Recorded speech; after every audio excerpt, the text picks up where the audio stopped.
The championships again tomorrow. We're going to get into breaking that down. But any thoughts on the semifinals or anything headed into championship week? I mean, for me, I just want to congratulate everybody that's having the opportunity to play for a state championship. There were some people that we picked, and didn't think that they would make it there, i.e. David Eaton and Greater Atlanta Christian. And once again, congratulations to everybody. Look forward to breaking it down here. Barry, I know you happy. Norcross took care of business. Grayson put up a good fight. Newton put up a good fight. Meadow Creek, man, I was really impressed by Meadow Creek. We talked about Meadow Creek and just interesting. Of course, man, Thomasville. I can't, Reggie Perry showed y'all why he was McDonald's All-American. So I'm just saying, man put a team on his back. Took it to state championship, man. What a way to go out, I have to salute what Meadow Creek has done to this point. After they lost the game to Norcross in the region, I seen somewhere on social media, they said somebody made I don't know if it was "We'll be back," but something to the effect of we expect to be in the later rounds of the state tournament, and hey, here they are. So that's a testament to the work they put in. Coach G's done a great job. Also, I'm excited to see the rematch between Langston Hughes and Gainesville. Both teams, I think, kind of got a similar length. Mm-hmm. So that's going to be exciting to see how they, respond to each other. Because it was a great matchup last year. I think it was quarterfinals last year. Mm-hmm. Yeah. But and then just to echo what Coach Lou said, man, like salute to all these coaches who made it to this point. It's an extremely long year, even though it went by fast. Fair. But this is what you work for. You work to play the final game of the year. You want to be working all. That's what we always used to say. We always want to be working to the very last game of the year. So.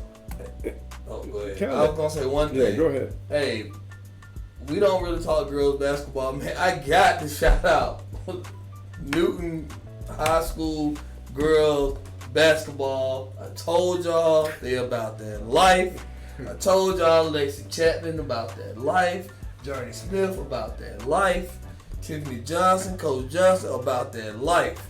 That's all I'm gonna tell y'all. Westlake, y'all better be ready. It's gonna be a good one though. Yeah, that's all I'm saying. Westlake is about that life too now. Like they got some horses over there. You said something earlier, Mario. You go back, Meadow Creek lost that heartbreak, and we were able to do that on SUV TV. And Coach Gillian and his staff said that. And where I really took a liking to them was when they went into Lambert. And they held a team that was scoring 77 points, held them to 47, which was their season average. Some of the best defense I've seen played all year on the high school level. And they've continued along that line. And you're right, Norcross are going to have their hands full. And also to Rasul Chester and Miller Grove. I mean, major salute in regards to what he's done, because we've seen them throughout the year. And we kept saying offensively, where are they going to get it from? And they've happened in tournament time, have found that offensive side to already know what they're doing defensively. So we got a lot of great matchups we need to talk about. So I'm going to let you say your piece and let's get to it. I don't really have a piece to say. I just think it's interesting. CBA Sports, we're here in Norcross. And a lot of talk about things that go on. But Norcross has Norcross, Meadow Creek, GAC girls and boys, and Wesleyan girls. That's all in the city of Norcross. That's one city. So, the basketball is pretty prevalent. You have that many schools. 2 of them are private, but Norcross and Meadow Creek are public schools, and another school is on the way. So, Norcross as a city that kind of stood up, and I think people sometimes fail to realize certain areas, more people live, and those things occur. So, Shout out to the city of Norcross, and then all of the fans. I was in Fort Valley for 5A, so everybody that showed up. I know some people thought the crowd should have been bigger and better, but you know that's just how it is. I like the neutral sites and all the semifinals being played at the same time, so it was fun to engage in that. All right, we're gonna get ready to break it down right here on the SUV TV Bracket Breakdown with the Georgia Hoop Circle, presented by CBA Sports. Our finals preview. We're gonna go in order of the game, so we will start in 1A on the other side of this break.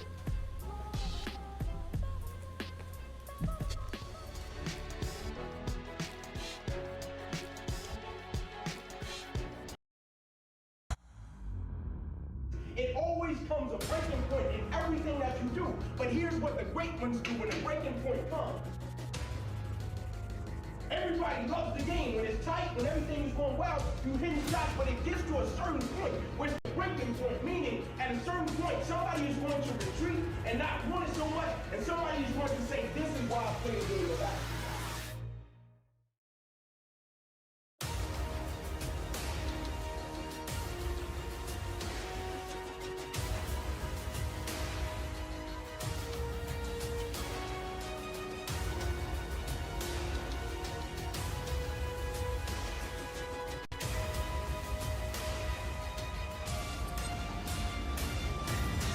Say for everybody.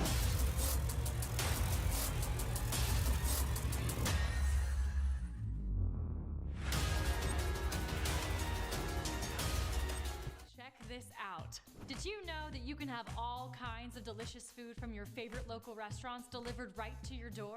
I know, I just blew your mind. All you have to do is go to choices2you.com. Choose from a list of great local restaurants, pick what you want right from their menu, and Choices to You will deliver it to your home or office. It's that easy. Get real restaurant food from the places you love delivered right to your door. Choices2you.com. Eat out without going out.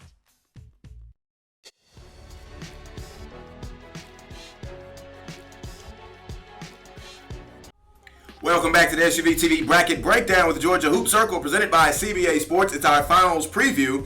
And, of course, you can join the conversation at hashtag SUVTVBB. Joel Hilsman, Mario Mays, Barry Brown, and Lewis Preston, glad that you're with us. We're going to jump right into it. Action begins at the Macon Coliseum and the Macon Centerplex. Took a year off, but they're back.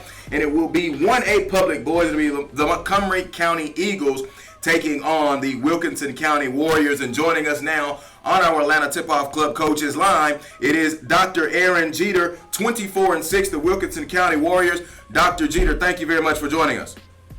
I appreciate you inviting me on. We're going to jump right into it. We were sitting here as we combed through our notes and everything, and we always talk about, I love it, I get it from Coach Preston, championship pedigree. How in the world have you won 9 championships since 1999 in Wilkinson County? I tell you what, I've been very blessed to come into a program that just had a great foundation that was started by Coach David Moore, legendary coach there, and they've been winning championships since the 60s and just had a great run of good athletes, very good support there in the community, very good educational system. Probably more important than anything else is that first 4 to 5 years that I was there, those kids laid a foundation for the system that we put in, and these kids keep putting the building block in it. So I'm excited about being in it again. Coach, this is Barry Brown. Let me ask you something. What is your mentality? Championship week, you guys getting ready for this game against Montgomery County. What's the feeling, or what's the feeling around the program in the school right now? Well, of course, the kids around the school are very excited as well as the community. But I think the biggest thing for us with our kids is to just get at a mental focus level that can't be matched. And it's difficult to do with young men between the ages of 14 and 19, but we've got a good senior group of kids that's kind of led by Tyler Grable. And Tyler played with us last year in the state tournament and had a very good game, broke his foot there in the fourth quarter, and we finally got him back healthy this year. He's been playing great, but probably, as you mentioned earlier, more important than anything else, just getting the mental mindset that you need to win championships.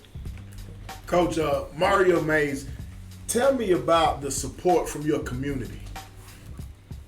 Oh, it's unbelievable, and again, Mr. Mays, it started well back in the 60s. I mean, they've been very successful there in basketball, and me coming in there and trying to build on again what Coach Moore had built has been great for me, because in Wilkinson County, when our kids go home, they don't ask them whether they lost. They ask them how much they won by. So it's an expectation. I don't consider it to be pressure, but it's an expectation for the kids to be successful. And the kids have bought in over the years and have worked extremely hard at it.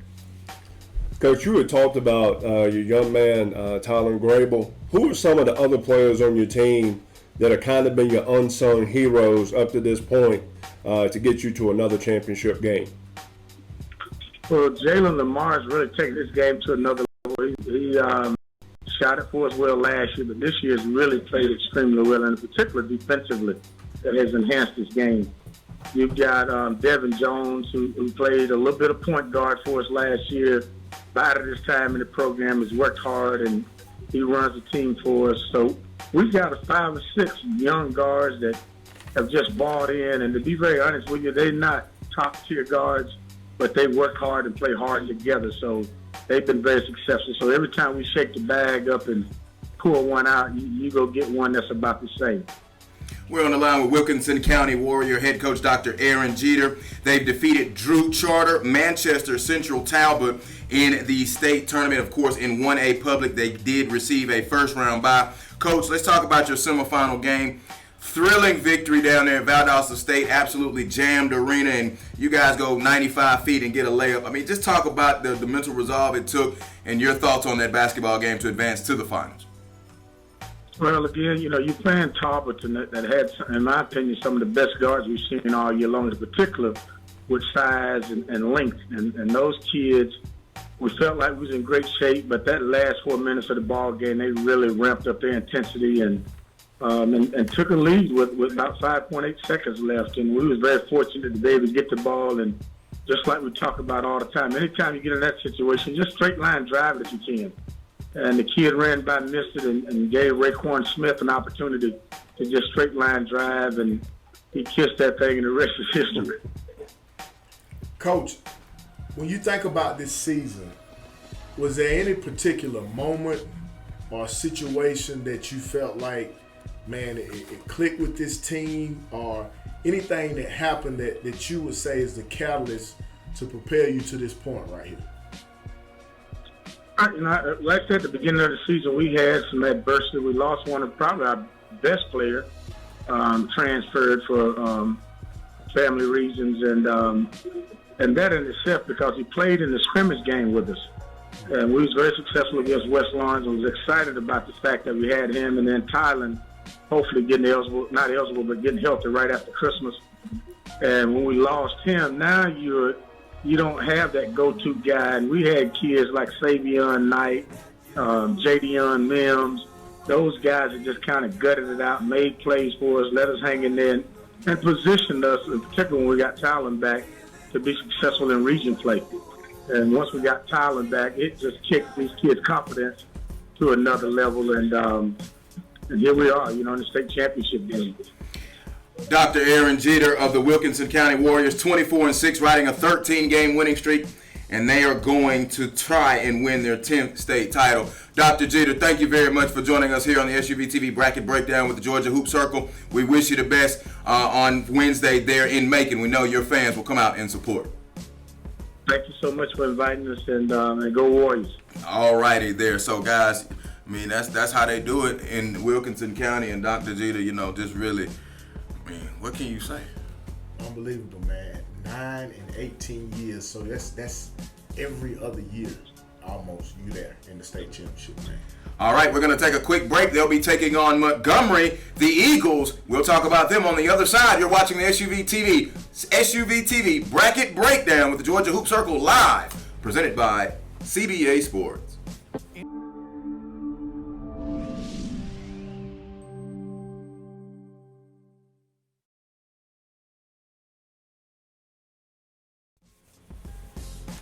Welcome back to the SUV TV Bracket Breakdown with the Georgia Hoop Circle, presented by CBA Sports. It is our final show live here from CBA. We are talking about the 1A Public Boys matchup, Wilkinson County taking on Montgomery County. And now on the line we have Montgomery County Eagle head coach Christopher Owens. They come in at 27-3, riding a 16-game winning streak. Coach Owens, thank you very much for taking some time with us this evening. Thank you. First off, I mentioned the 16-game winning streak.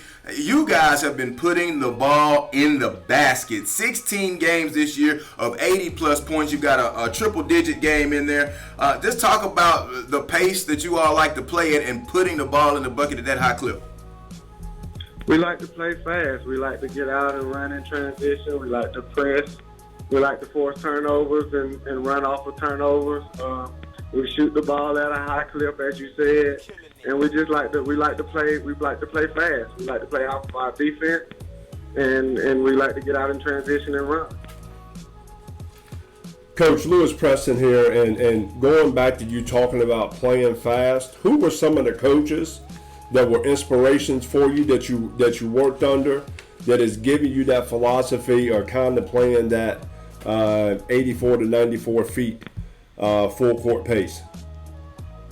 Well, I grew up a Duke fan, so Coach K is a big inspiration for me. My high school coach was Coach Russ Wheeler. He also was a big inspiration on me. We played similar style that I coached in high school. Other coaches that were big influences were other NBA coaches. I didn't play at the college level, but I just kept my eyes and ears to the basketball world my whole life. My dad was a middle school coach and a high school coach in his career, and I just always been around basketball. Coach, so you guys are playing Wilkinson County in the state championship. They won 9 state championships. What's your strategy going in as far as the mystique of Wilkinson County, and what are you saying to your players as you guys are preparing this week for the state championship game? Yeah, we understand that they're going for number 9 out of 19 years, the 3rd in a row. But we're just trying to focus on Montgomery County. This is our first time going since 1975, and we're just trying to take care of business and hopefully get our first state championship for ourselves. Coach Mario Mays, could you tell me, when we're looking at this streak that you guys have been on, it's hard to win 2 games in a row, but to reel off, I think, 16 games in a row, what do you think has propelled your guys to make this run for the 16 straight games? My seniors have been leaders since this summer. I have 5 seniors, all 5 play. All 5 play a pivotal role in what we do. They lead this team in a big way. The underclassmen fall in. They play their roles, but this team is senior driven, senior led. Coach, one more question. You said this is the first time since 75 that you've been to the state? Yes, sir. So tell me about the feeling in the community right now. The community is very excited. They have our support 100%. They are doing things I don't think any other community nearby or surrounding will do. They have our back 100%. They will be at the game in large numbers, wearing all kinds of colors and being very loud. I can guarantee you that. We are on the line with Montgomery County Eagle head coach Christopher Owens. Coach Owens, your squad defeated Randolph Clay, Lanier County, and Calhoun County. Of course, you all had the first round bye there in Class 1A Public. Let's talk about that 2-point victory over Calhoun County in the semifinals. I mean, you guys don't lose much. You have 3 losses this year by a total of 8 points: Woodland, Tompkin, Pelham, and Vidalia. And speaking of Vidalia, my Vidalia area, Mount Vernon, all you guys going in great. But talk about the victory over Calhoun County and what it took to withstand in advance. Well, that was a tough game. Calhoun County is a championship caliber team. They went to the state championship last year, came up a bit short, and I know they were hungry to come back and try to make it back to the championship and win one. But like I said before, we're trying to get our first, and we're just as hungry as any other team in single A playoffs, and we're trying to win one ourselves. Well, Coach Owens, listen, you got anything else, Coach Preston? Yeah, I'm good. Okay, well, Coach Owens, listen, thank you very much for taking some time with us this evening, and we wish you the best, man. I hope your crowd comes out there and hope you guys are able to put your best foot forward and win that state championship all possible. And again, thank you for joining us. Good luck to you, Thank you, Coach. sir, and go Good luck, Eagles. Coach. Thank you, Coach. Thank you. The Montgomery County Eagles, 27-3. That was head coach Christopher Owens. They will be taking on Wilkinson County at 8 p.m. at the Centerplex in Macon tomorrow night. guys, the communities are very close in South Georgia, Middle Georgia, whatever you want to call it. I think the Centerplex is going to be jam-packed. You know, it's got that cozy feeling anyway to it.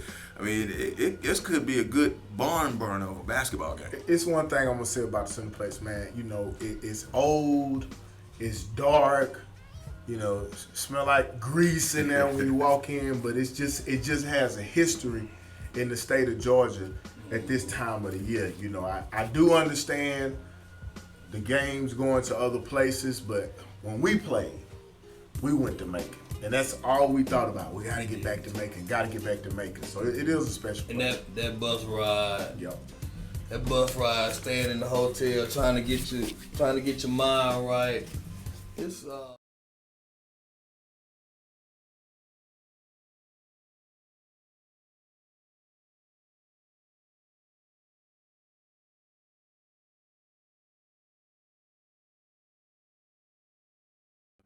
It's always Macon for us. You want to know what's exciting? Each one of these coaches are 32 minutes away from hoisting the trophy. And there's no better feeling than that unless we go to overtime. But salute to both Dr. Jeter and Coach Owens here for getting to the state championship. First time in 43 years. I know their community is off the chain right now. And border Toombs County, which is Vidalia, so that those two counties together are having fun. I just look at what Montgomery did. They upped their scoring average. They were 79 points per game during the regular season. Now in the state tournament, it's 85 points per game. Wow. Wilkinson County defensively, 53 points per game. You have to imagine that this game is going to slow down. You can't see Wilkinson County keeping up with Montgomery, but I don't think Montgomery's going to be able to score 75, 80 points. I'm going to tell you something.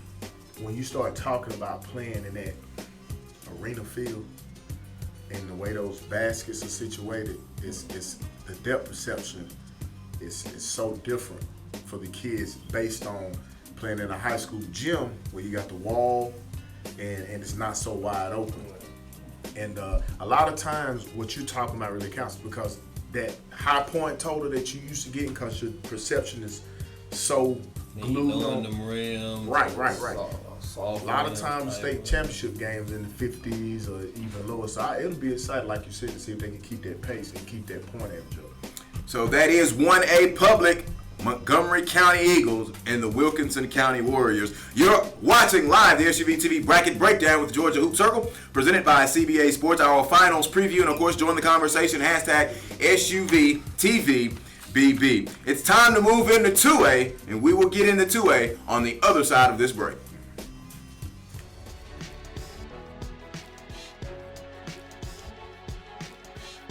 Face it, everywhere you look, there's a lot standing between you and your next car purchase. So take control. And choose the award-winning dealerships of Jim Ellis. Where it's your way, all the way. Stop in for VIP experience. Or shop from home. Search thousands of vehicles. Discover your trade-in value. Even decide your final sale price. Without ever visiting a dealership. Shop your way. At JimEllis.com or visit any Jim Ellis dealership. Jim Ellis Automotive. Where you can always expect the best.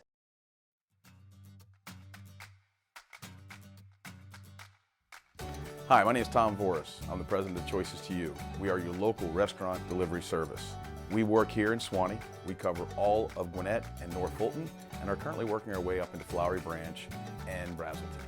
We work on doing everything on a personal level. We have customer service, people that can be reached right in our office, live, during our business hours, be spoken to. What makes our drivers stand out from other delivery companies is first, they always have a shirt or a name tag that has the Choices to You logo on it. Secondly, all of our drivers carry insulated bags so that your food is picked up at the restaurant, kept nice and hot and fresh, and delivered right to your home or your office. Choices to You is very involved in the community. We work with many foundations that help adults with disabilities, children with disabilities. We offer you a large variety of choices to choose from, whether you are looking to have wings, burgers, pasta, Chinese, Thai food, sushi. We offer just about everything there is. We'd like to invite you to learn more about our service and hopefully become a regular customer. Download the app or go to choices2you.com. Choices to You, eat out without going out. We are moving right along here on the SUV TV Bracket Breakdown with the Georgia Hoop Circle, presented by CBA Sports. Our live finals preview. I'm Joel Hilsman, joined by Lewis Preston, Barry Browner, and Mario Mays. We keep it moving now as we approach the top of the hour. We go into 2A, where it will be Vidalia, the Indians, taking on Thomasville, the Bulldogs. And joining us now, the head coach of the Vidalia Indians, it is Tommy Daly. Coach Daly, thank you very much for joining us. Well, I appreciate you guys having us on. Not a problem at all. So, listen, this team here, you guys have made an incredible run, 59 points per game. You defeated Early County, Washington County, Jordan, and Laney in the state tournament, up your scoring average to just over 61 points per game. What's the focus and the drive now as you head into the state championship game against Thomasville? Well, I think our kids are just taking it all in stride. We've been in that underdog role from the onset. So, I think our kids have kind of bought into that. And, there's not many folks that have had to make the road trips that we've had and had to overcome a lot of things that we've had during this state tournament run. So, I'm proud of them and their resiliency and how they've approached, really every game and every part of how we've been preparing for these games. Coach Lewis Preston here, you talked about having to go play on the road, kind of being the underdog all year, having to deal with some adversity. How has that helped you overall as a team, and what has that done to your core group of guys in regards to getting to this championship game? Well, I guess the good and the bad, nobody really expected us to be in this position. I think our kids have a lot of pride in what we do.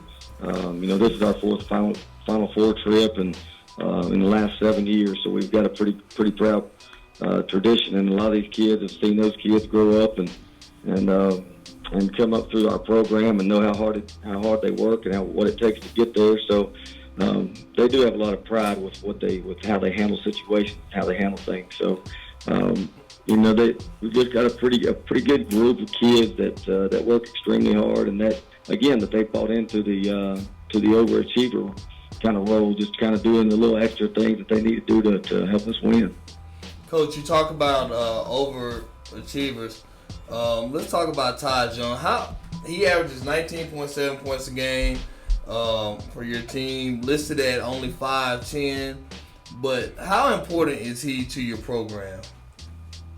Oh, Ty has been playing with our varsity since he was a freshman. He hadn't started as a freshman, but he got a lot of playing time and, played in his first Final Four as a freshman and, played against folks like, the Wendell Carters of the world. And, when we knocked off Pace in the Elite Eight game a few years back. So, he's been there and done that. And he's just a workaholic, man. He lives in the gym and he's always trying to get better at his game. And he's one of those kids that are, kind of a lost art of being a gym rat, And when I came up, that's what everybody wanted to do. They wanted to stay in the gym and work. And, that's kind of a lost art now. A lot of kids are finding other things to do, but he stays in there and works at it in every aspect of his game. So, just super proud of him and where he's gotten himself to. And, we just hope somebody gives him a look at the next level, lets him continue playing.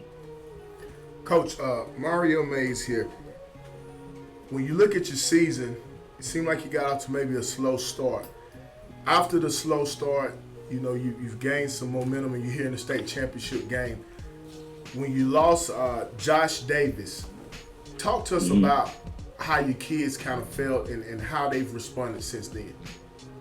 I'm glad you asked me that, because I was talking about Josh earlier today. Josh is, he was going to be one of our leading scorers at the time they got hurt. I think he was probably averaging close to double figures, and truly, I hate to see that happen for him. He was just he's a good kid, but to watch a kid grow from an injury and what he's doing now for us, and sitting on that bench and and coaching kids up and being a big cheerleader, he's been a huge asset to us being over there on the bench, and couldn't say enough about him and his character and how he's come a long way from where he started with the injury and how he's overcome that. And but our kids responded. They did. We didn't have our big kid early on in the year, and then losing Josh and things like that. So that kind of contributed to our slow start. And when you look down our schedule, though, I think we played we played one of the toughest schedules. I know, folks aren't looking at it like that, but when you play, we played Tattnall County, who won their region a couple times. We played Long County, who went to Sweet 16 AAA. We split with Mount Vernon during the year. They're in the championship after us tomorrow night. So, you can go down our schedule, and we played some teams that have really tested us, and I think we're battle tested, and that's kind of the way we've taken on the state tournament. Our kids have gone against some really good competition all year long, and in our league is tough. You look at Metter and Jeff Davis and Swainsboro, the traditions there. I mean, those folks can play, and they're very well coached, and so you're going up against not only great players but great coaches all year long. Coach, lastly, you talked about your schedule. It is a tough schedule, but I wanted to bring this to you. 11 games decided by 5 or less points. You guys are 7-4 in those games. What has that done now this time of year, playing in so many close ball games and a winning record in those close games? I just think it gives our kids some confidence.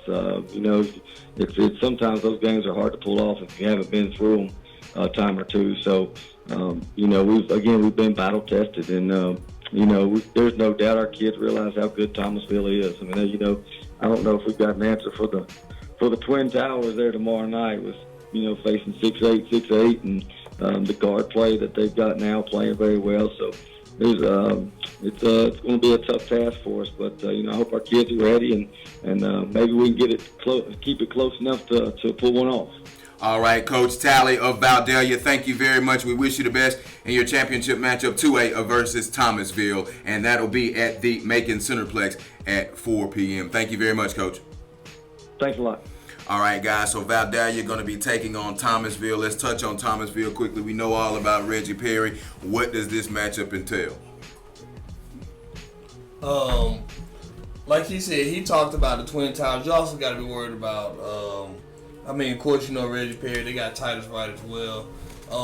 It'll be interesting to see what Coach Tillman's going to bring as far as Thomasville. Like I said, it's going to be a tall task, but I don't know. I think interesting game.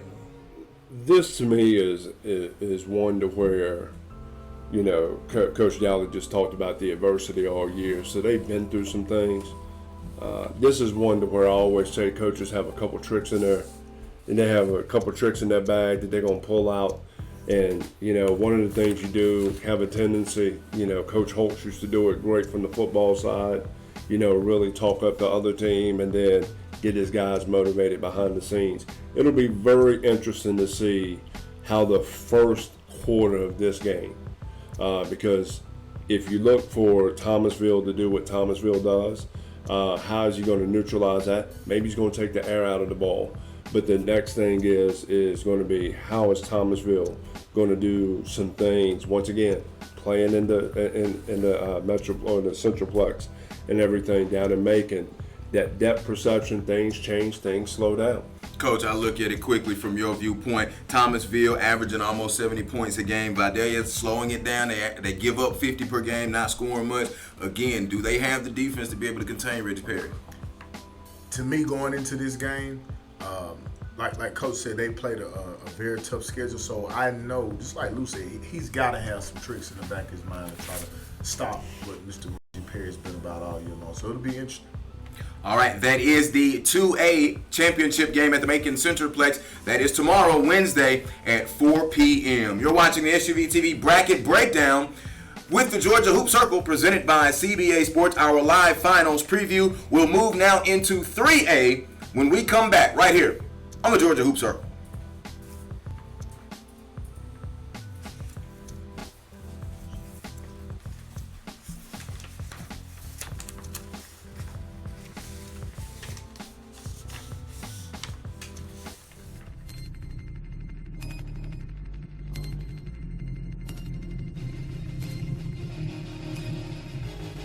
The 360, he throws it down. He'll come off the double screen to the left. Oh, and wide open underneath. Sexton goes step back, fade away three. Oh, my goodness. Colin Sexton. In the lane by Tracy. Here's Williamson making his way around one tight. Now hustling it toward the lane and throws it down. That's what the crowd had been waiting on. A fantastic dunk coming in by Williamson. Trent, off-balance jumper. Nails it. Pierre to Gary Trent Jr. And oh my goodness, that's how you end the game, folks.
Welcome back to SUV TV Bracket Breakdown with the Georgia Hoop Circle, presented by CBA Sports, live finals preview edition. Barry Brown, Mario Mays, Lewis Preston, I'm Joel Hillsman. Glad that you are with us wherever you are. And of course, join the conversation, hashtag SUVTVBB on Twitter. We jump now into 3A, guys, and, well, we're going to eat a little crow around here. Greater Atlanta Christian 27-3, an outstanding overtime victory over Morgan County. They'll be taking on the Jenkins Warriors. And joining us now on the line is David Eaton, the head coach of Greater Atlanta Christian and the Spartans. Coach Eaton, thank you very much for spending some time with us this evening. Hey, thanks for having me. I appreciate it. Well, you guys have went on quite a roll. Defeated East Jackson, Pace Academy, Johnson, Savannah, and Morgan County. And you all in the last two games, 24 triples. Just tell us what it took to withstand Morgan County in a thriller, and what's the focus now as you get ready to head back down to Savannah to take on Jenkins? Well, man, first of all, hats off to Morgan County. They, everything that everybody said about them all year, being the number one team and how talented they are, and all those games they've won against 7A teams is, after playing them, I can see why they beat all those teams. I can see all the accolades. It took our best game to beat them, and hats off to my players for coming out and playing a great game.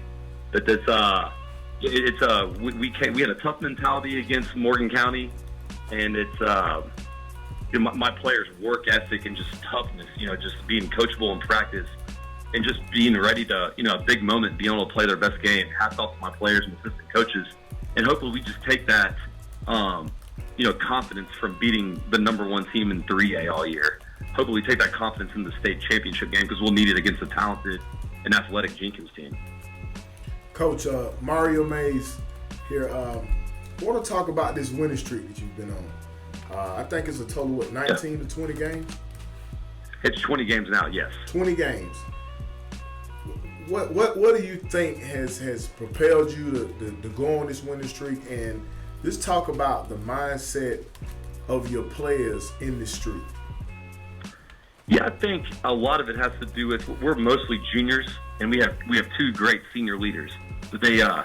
Everybody was around last year. We lost to Lovett in the first round of the state tournament, and we, as coaches and our players, we knew we had the talent to be a great team. We're just young, and we didn't get it done. We didn't do the small things it took to win. So I think that bothered us all off season and throughout the first half of our season this year. And I think it took some time. We got our football players back, and our football team made a deep run. So I think after we lost to Trinity Christian in a tournament at Woodward Academy, and there's a lot of things we addressed, just little things that we need to be successful to move on. And luckily, it's something our players at the beginning of the year we had a team retreat, and one of the things they had told the coaches is they wanted us to be honest and upfront and be specific all year about just things they need to get better at, call people out if that's what we needed to do. And I'll tell you what, from that Trinity Christian loss, they, our football players started getting back in shape and getting in basketball form. But really, the criticism we gave after that loss is we should have won that game in our minds. Instead of being negative, our players took it, worked hard, and went with it. And we've come out every game just ready to play, and it's been a challenge every game. And hats off to my and turning it into something good and making themselves better. Coach, how important? You got a flamethrower in Hunter McIntosh, and tell me about him and Chris Hinton and what they bring to your team. Yeah, Hunter McIntosh. First of all, that's just he's a workhorse.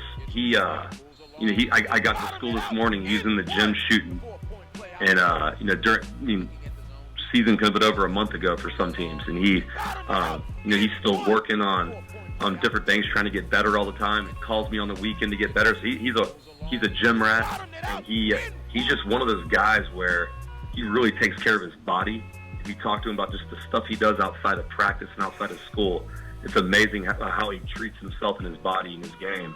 And he's one of those guys in the game. He's going to do whatever it takes. I think the first 2 playoff games, he didn't shoot the 3 ball that well against Pace or East Jackson, but he'll find a way to get to the hole and draw fouls and finish around the rim. And really his work ethic and his just focus, he has a killer instinct in basketball games. And I really think it's contagious to the rest of the team. And Chris Hinton's just physicality. I mean, that guy, everybody knows he's big and strong, but he knows how to use it. I've coached big and strong guys before that were not effective in games. And Chris Hinton's just a smart player on defense and offense, understands how to pick his teammates up. And if you could be on our bench during the games, he's a great leader.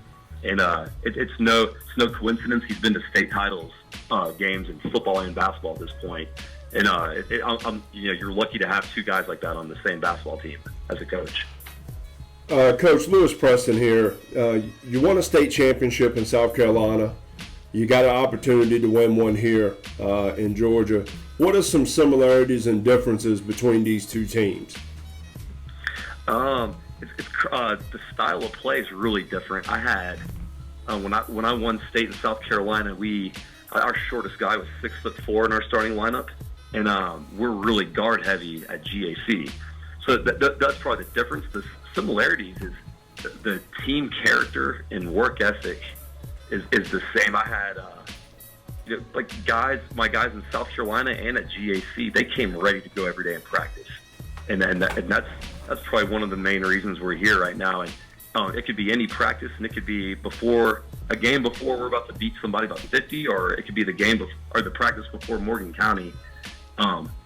Like the way we handle pick and rolls and the way we play help defense and the way we cut on offense. They take it really serious, and it's those little habits you form in practice. It spills over into the game, and both those teams, I didn't have to worry about how they were going to perform in the game. The way they practice, when the ball rolls out in the game, that's how they do that. That's the way they do it every day. It's the only way they know how to play. They play tough and they play unselfishly, and I'd say that's probably the similarities between the 2 teams.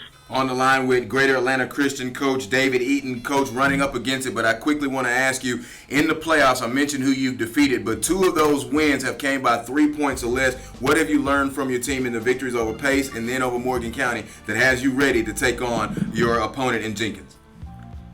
Yeah, that's a great question. We learned a lot from those wins.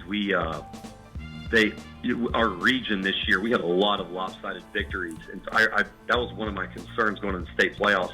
You face someone like Pace and Morgan County, you're not going to blow those teams out. They're well coached, they got great talent, and I just learned from those. Our guys are just relentless. We're going to find a way to win, and it's just a lot of growth from last year. I think it would have bothered us last year, the fact that another team has an equal chance at winning in the last 3 minutes.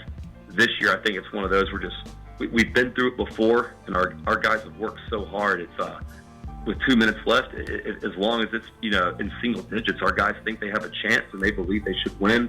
And so I learned a lot about the character of our team, and I feel strongly going into the state finals against Jenkins with my team. Coach, we wish you the best. Thank you very much for joining us, and we'll see you down in Macon as you go for that state championship. Thank you again for joining us, all right? All right, thanks, guys. I appreciate the time. Not a problem. Head coach David Eaton of the Greater Atlanta Christian Spartans. They'll be taking on the Jenkins Warriors, and we'll talk Jenkins on the other side of this break. You're watching live the SUV TV Bracket Breakdown with Georgia Hoop Circle presented by CBA Sports.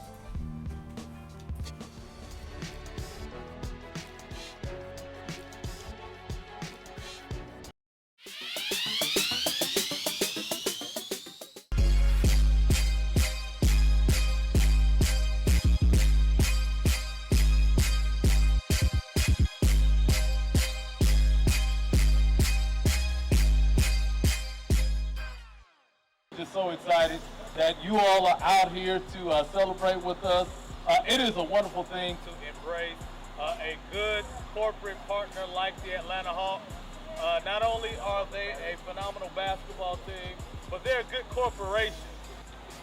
You have to have a commitment from up top when you're an organization like the Atlanta Hawks.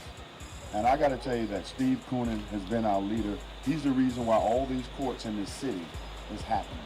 Him and his staff. So I would love for you to give him a round of applause because he makes this possible for all of us. It's very important that the community and the kids know that we love them, that we care about how they live, and create a safe haven for our children.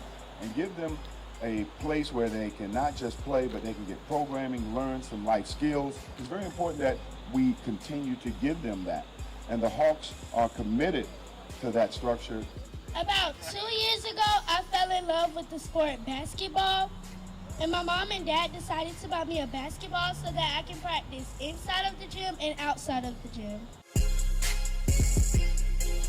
Just at a loss for words because I grew up here, went to high school, practically 5 minutes from here, Cedar Grove High School right around the corner, and used to come to this recreation center when I was a young kid. I thank these guys for giving these kids and this community a place to come and play. I know basketball was everything for me. I had problems at the house. I come play basketball as well as Dominique. Basketball has been everything to me. Taught me about life and everything, but I couldn't do it if I didn't have this place right here, this little shack back here is what we used to call it. Meant so much to us, my family, my friends. A lot of us are successful now because we had a... Welcome back to the live edition of the SUV TV Bracket Breakdown with Georgia Hoop Circle, presented by CBA Sports Live and our CBA Sports Studios. And of course, you can join the conversation, hashtag SUVTVBB. I'm Joel Hilsman, glad to be joined by Mario Mays, Barry Browner, and Lewis Preston. We're continuing to break down the 3A state championship, which will be played Thursday at 8 p.m. in the Macon Centerplex. And joining us now, the head coach of the Jenkins Warriors, Bakari Bryant. And Coach Bryant, 25-5, 4-game winning streak. Thank you very much for joining us this evening. Thank you for having me. Thank you for having me, guys. Well, let's take a look. Your run has been pretty spectacular. Jackson, Cook, Cedar Grove, and Westside making it an absolute thriller, and you're coming in at about 58 points per game during the state. The defense, though, is the one thing I'm impressed that only one opponent you've allowed 50-plus points in the state tournament, and that was Cedar Grove, and we know how explosive they are. How ready are you guys in getting ready for your battle with Greater Atlanta Christian? Well, we put a lot of emphasis on defense, from these areas here, and that's been our bread and butter to our success.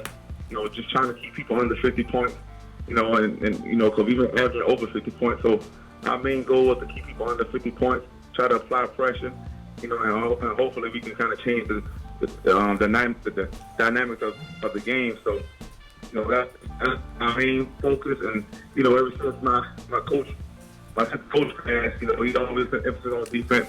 We always talk about making defense look sexy. It hasn't looked sexy since the past, but it's been good enough to get us where we're at now. Coach, Mario Mays here. Talk to me about just the basketball in Savannah. We all know about Jenkins and Johnson, but it just seems like you guys just got a great brand of basketball going on in that area. So you talk about basketball from this area here, the first thing you think about is the grit. The grit that these young men have, getting out on the floor and playing that hard-nosed, in-your-face, pressure-type defense.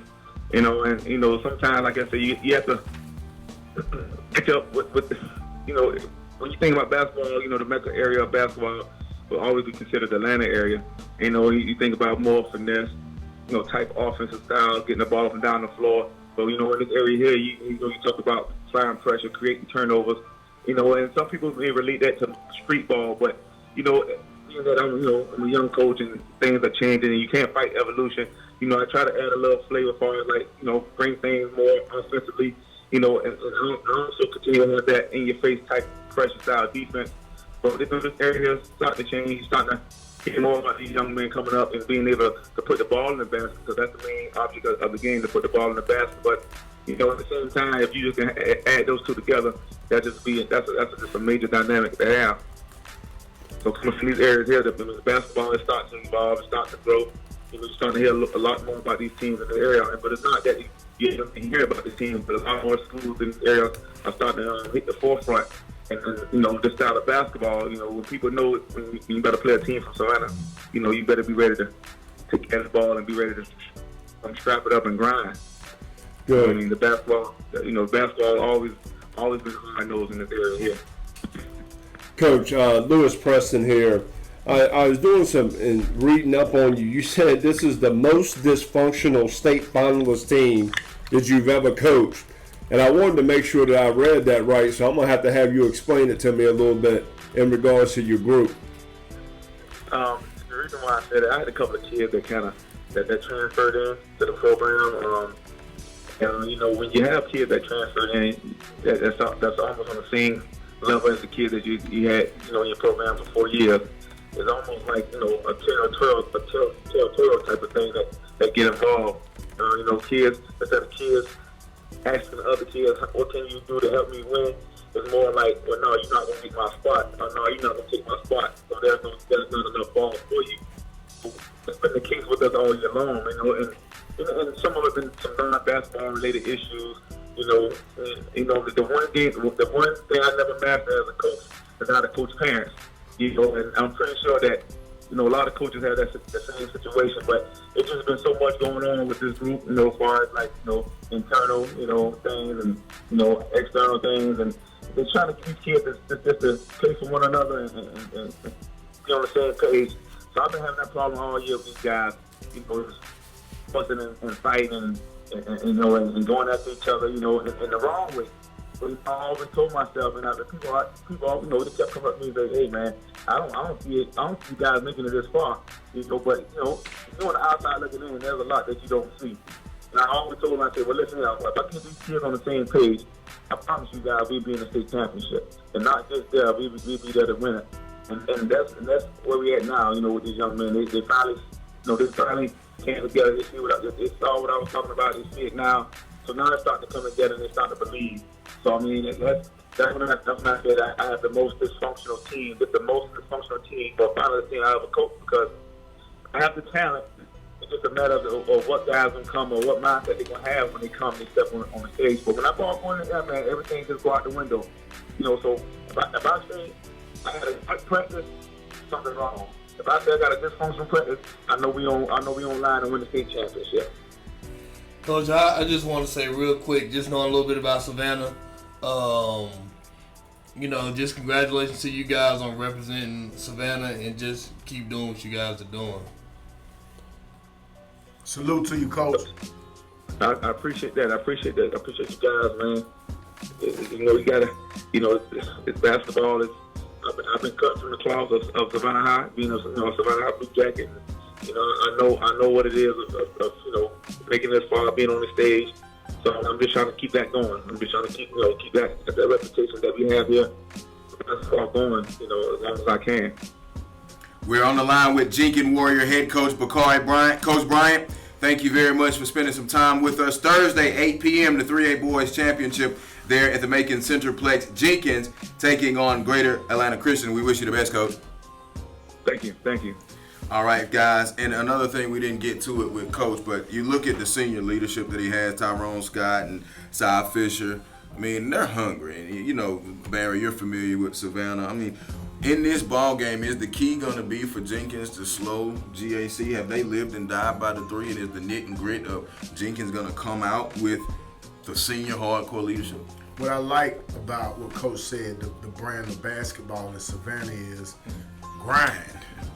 And at the end of the day, like you said, I mean, sometimes a lot of people do pick finesse over the grind, but at the end of the day, if you cannot grind and be physical, I don't think you can win a state championship. Yeah, I agree, man. Savannah's just a different. It's a different place to play basketball at, man. I think when we were in college, we scrimmaged at Tech School. They had all the Savannah kids, and we lost. You know what I'm saying? So that should tell you, Coach Brian, man, been following him for a minute. He's done a great job at Jenkins, man. Just, it'd be interesting to see. I can't count out GAC though, man. They made a believer out of me as well. It'll be a contrast of two styles. You're going to have one that lives behind the three-point arc. You have another that's going to take them, run them off of it, and try to get up in them and impose their will. It's going to be a great matchup. Outside of the loss to Hoover in 7A Alabama and Hillcrest in Alabama, their only losses in state 3 times to Johnson Savannah. Yep, big rivalry. Do you think they were happy when GAC knocked off Johnson Savannah? But you know what though? I'm just saying. Yeah, I'm sure they were happy, but think about this. Think about how hard it is to beat somebody 4 times. Yes.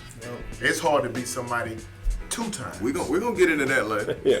We're gonna get into that a little later. Here on the SUV TV Bracket Breakdown with the Georgia Hoop Circle, presented by CBA Sports. Joe Hillsman, Barry Browner, Mario Mays, Lewis Preston. We come up on the bottom of the hour, and we'll move into 5A. You do not want to miss this. 5A is going to be locked and loaded. We will get to it after this word.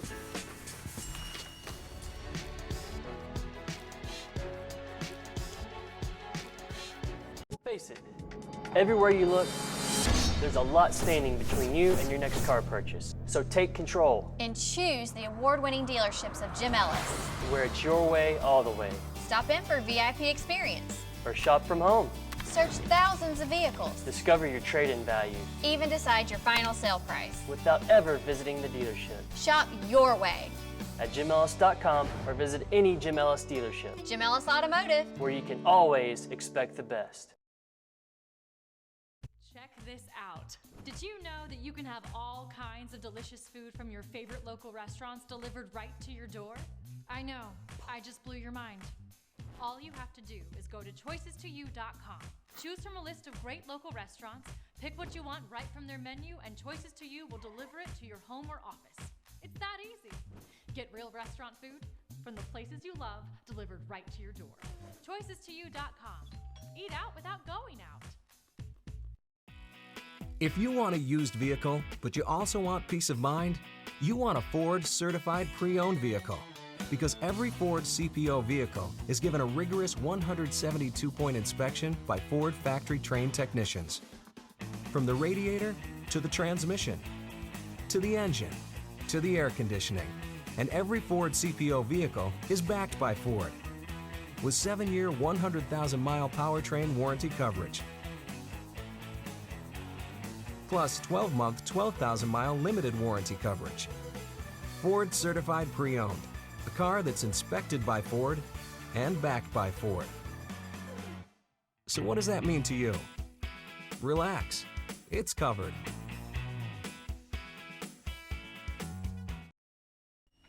Welcome back to the live edition of the SUV TV Bracket Breakdown with the Georgia Hoop Circle, presented by CBA Sports. Remember, join the conversation, hashtag SUV TV. Joe Hillsman, Barry Browner, Mario Mays, Lewis Preston. We now move into 5A. Well, guys, there they are. Miller Grove Wolverines. Familiar face. Yeah, but they have a different bench boss. Yeah. And this bench boss is 22-7 and has them in the championship game in the finals for the first time in his second year. Made it to the semifinals last year. We are joined by head coach Rasul Chester. Coach Chester, thank you for taking some time with us this evening. Thank you guys for having me. All right, we talked about it all year here on the Hoop Circle, defending and rebounding. That's how you were able to do it. I saw you guys play Riverwood in the opening round, and then I saw you guys over Hiram. You've inched up the point total per year now in the state tournament, 68 points per game. Wins over Riverwood, the big win over Beaufort, Dutchtown, and Hiram. You guys are rolling now. You've got everything clicking. What's happening there for the Miller Grove Wolverines? Our senior class, they're leading the team, and they're picking at the right time. Good. Coach Lewis Preston here. Talk to us about your seniors. The senior class, it starts with TJ Stargell, who's a point guard, came in from Shiloh last year. Doing a real good job. It takes a long time to get used to our system, but he's doing it quick, fast, and in a hurry.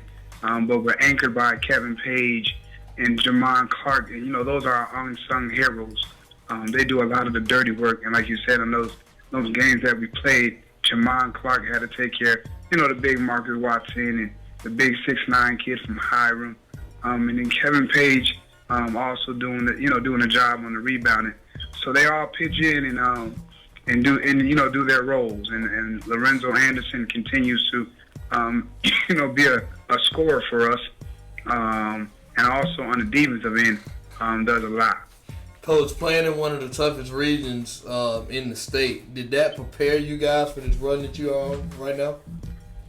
Oh yeah, absolutely. The DeKalb County, all those schools we're like 15 miles apart from each other, and like every night is like a rivalry game. So each game, I think this year almost went to like overtime, or you either won by 2 or 3 points. So we knew that getting into the state playoffs, that we'll be able to, any tough game or any close game, that we were battle tested. So that region did do us some well always. Coach, you've had a bunch of tough opponents this year. In the Tournament of Champions, everybody you played was from a bigger classification.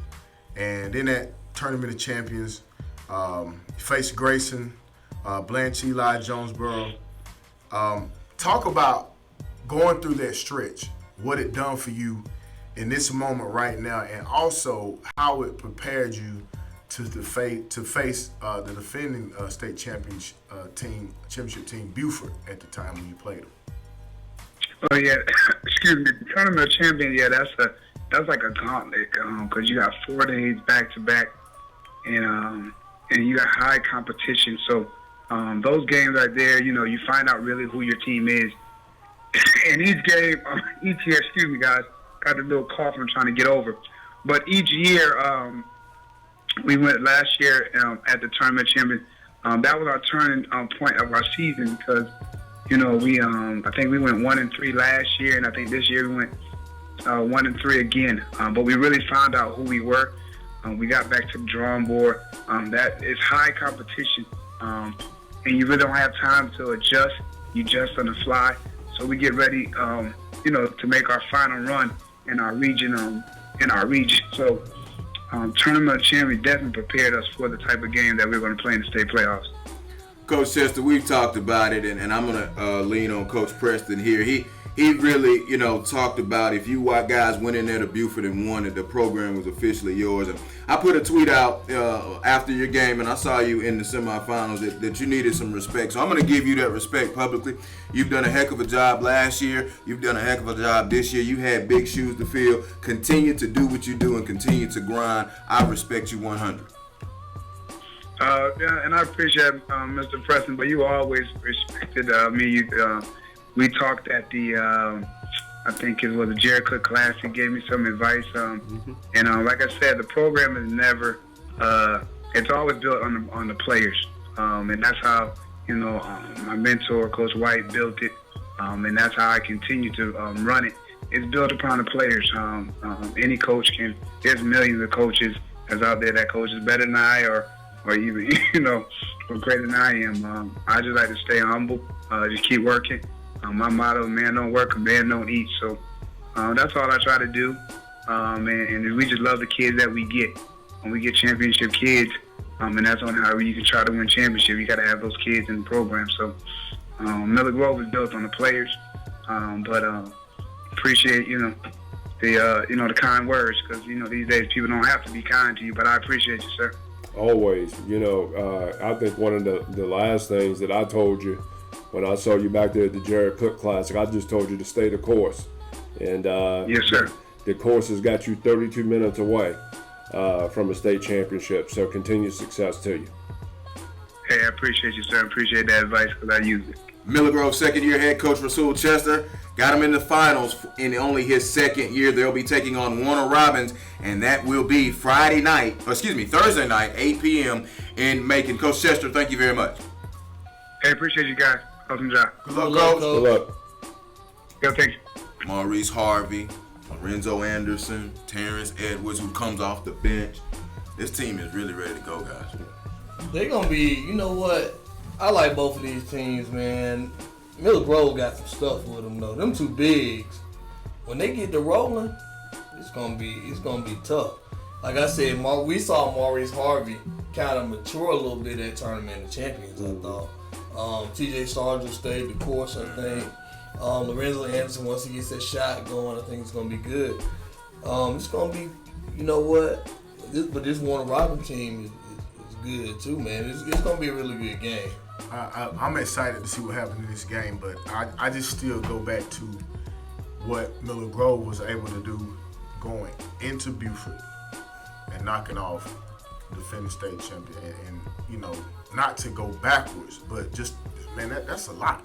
You know what I'm saying? And like he said, going through what they've been through, even when you just discount what they did on the Christmas break, they still played Norcross, still played Shiloh, all the other powers in the state. So, you know, salute to like what he's doing and what he's continued to keep that program to level up.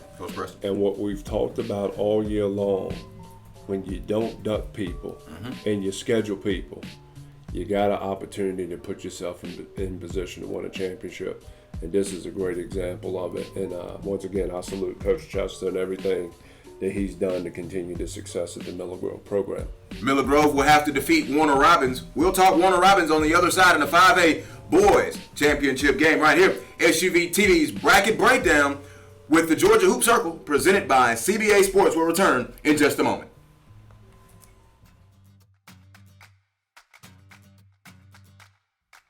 Hi, my name is Tom Voris. I'm the president of Choices to You. We are your local restaurant delivery service. We work here in Suwanee. We cover all of Gwinnett and North Fulton and are currently working our way up into Flowery Branch and Brazelton. We work on doing everything on a personal level. We have customer service, people that can be reached right in our office, live, during our business hours to be spoken to. What makes our drivers stand out from other delivery companies is first, they always have a shirt or a name tag that has the Choices to You logo on it. Secondly, all of our drivers carry insulated bags so that your food is picked up at the restaurant, kept nice and hot and fresh, and delivered right to your home or your office.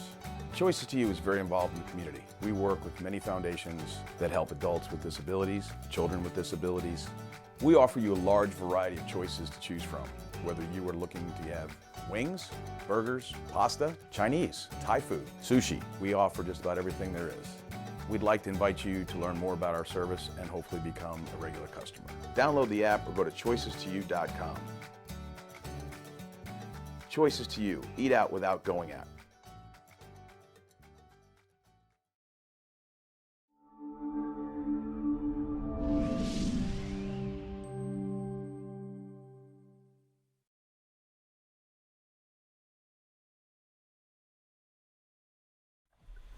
Welcome back to the SUV TV Bracket Breakdown with Georgia Hoop Circle, presented by CBA Sports. Lewis Preston to my left, Mario Mays to my right. Diagonal to me is the man, Barry Browner. I'm Joel Hillsman. Glad that you're with us. We are in 5A, Miller Grove. Now, on the other side, they will be taking on the Warner Robin Demons and head coach Jamal Garland. They are 27-3 fellas. Here are the three losses.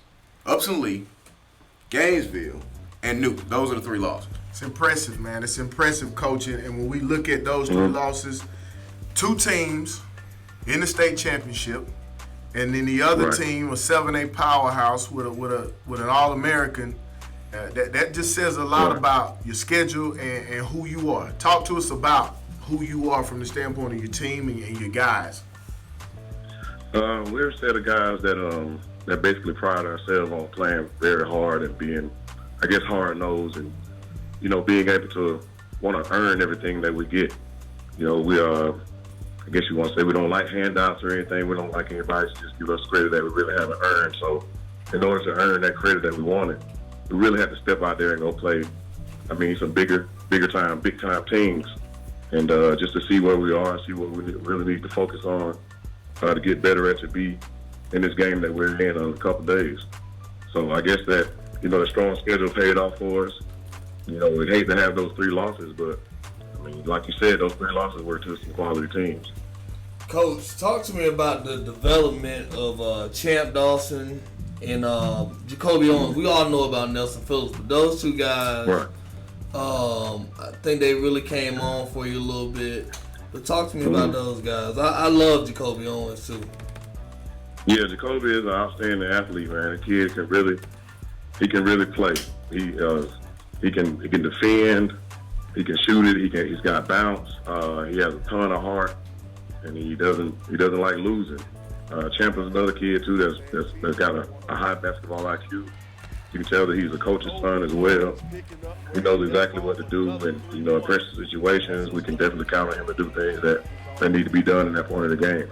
So those two guys they complement Nelson very well. We also got the bigger guys down low. I mean, they're not big guys, what you guys are used to. My big guys are 6'5", so we have to really fight for what we want down low. So, just a great all-around team. They really push each other in practice. They hold each other accountable outside of practice in the hallways. So it's just a real brotherhood, a great team. Coach Lewis Preston here. Give us, from a coaching perspective, what your eyes and what your staff's eyes have seen in Miller Grove in preparation for this matchup. We've seen that they're a tough team. They won't quit playing. They got some great shooters. Two big guys down low, they're a handful. So we have a work cut out for us.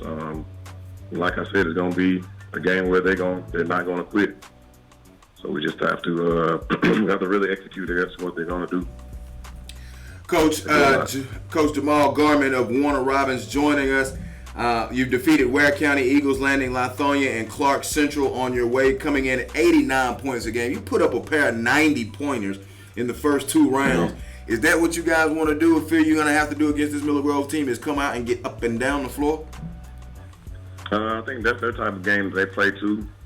So I don't know if we really want to try to do that. But if it comes down to that, we can do that as well. But we just want to play whatever the game comes to, however it comes to us. That's how we want to play. So I heard a little birdie tell me, it ain't no birdie. I know you're good friends with Jaquez Green, but you're a football player in college. What's got you on the basketball sideline? Man, basketball was my first love though. Football paid for school. So I had to make a business decision right there. But my dad got me into basketball when I was 4 years old. He used to work for the rec center, so I always loved basketball. But I'm 6'3". I didn't really handle the ball well, but I could jump, I could shoot, and do everything else. But I didn't really spend a lot of time focusing in on basketball. When I was growing up, football was a big thing here in Warner Robins. So people didn't really focus on basketball like they're doing right now. So they're starting to pick up in the area. But yeah, football paid for the way for me to be able to do this. And quickly, you hit on something else. How really is the community, Houston County, Warner Robins responding to basketball, and is with Owens and Phillips, are they kind of now opening some avenues along with your job on the bench? Is that opening up and making people hone in more on the hoopology? Yes, it's a big following in the city. They always do it with whoever's in a state championship game or a big game or Final Four or Elite Eight. If there's only one team in it, then the whole city really gets behind that one team, roots for that one team. So that's what we have going on right now. You have people from all four of the high schools that we have here in our county. They're really supporting what we're doing, and it does make us feel very good.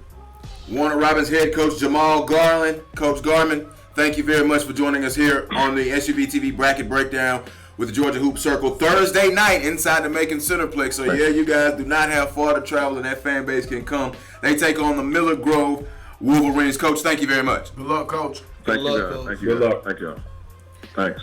Listen, we two of the three losses we had right here on SUV TV, but we had the victory. Look, they've defeated Grayson. We saw that. They defeated Stockbridge, Aquinas, Cedar Grove, Westside Macon, some quality victories. Now you coming in here taking on. This is what I like. You got two teams that skilled are really tough. Now they playing for a state championship. And you talked about this all year. I'm going to talk about it. And you're going to continue to talk about it. This is reaping the rewards for taking those early licks and learning about your group. And one of the things as a coach is you break it down into three specific. You break it into your, whatever, your non-conference, your tournaments, your region play, then you got to get to the tournament. And it's great to see coaches that are not backing down from anybody. And it says two things. says a lot about their basketball IQ, and they're really ready to put their programs out there. Says a lot about the trust that they have for their players and their continued growth to get to this point. I just hope that a lot of other teams from Middle Georgia, maybe South Georgia, come up and do the same thing, because this formula seems to be working for those teams to come up and play. You get a chance to get in that championship atmosphere. They had to go to Lithonia. I mean, which is probably not, I know it. It ain't no easy place to play at. So, I mean, you know, like I said, showed they could be road warriors, and now they're going to get basically, I don't know if we want to call this a home game. Might as well be. But here's the thing, though, too. Let me tell y'all something about Miller Grove. They going to travel. They going to travel. They going to travel. Well, it's easy to travel when you're used to playing in this game. Right. You book your ticket, you already got your hotel. Right, like people do for the SEC championship. Miller Grove, hey, we marking down March to whatever every single year, because we plan to be in the state championship game. So you talked about coaching. You talked about planning on being in the championship game. When we come back on the SUV TV Bracket Breakdown, a little something special for you. What is it? Well, if you weren't following us on Twitter and got the hashtag, you don't know. So come on back. We'll have it for you right here on the SUV TV Bracket Breakdown with the Georgia Hoop Circle.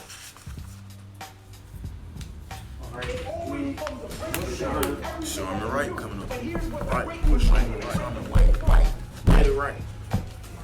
Everybody loves the game. When it's tight, when everything's going well, you hit shots, but it gets to a certain point, which the breaking point, meaning at a certain point, somebody is going to retreat and not want it so much, and somebody is going to say, this is why I play the game of basketball.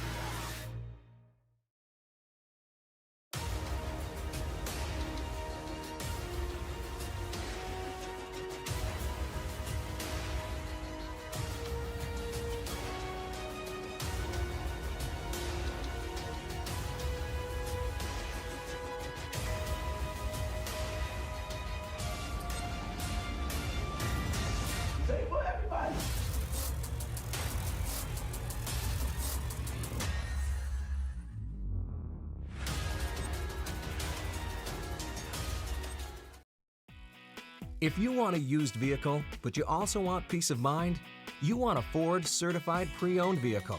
Because every Ford CPO vehicle is given a rigorous 172-point inspection by Ford factory-trained technicians. From the radiator to the transmission, to the engine, to the air conditioning. And every Ford CPO vehicle is backed by Ford. With 7-year, 100,000-mile powertrain warranty coverage. Plus 12-month, 12,000-mile limited warranty coverage. Ford certified pre-owned. A car that's inspected by Ford and backed by Ford. So what does that mean to you? Relax. It's covered.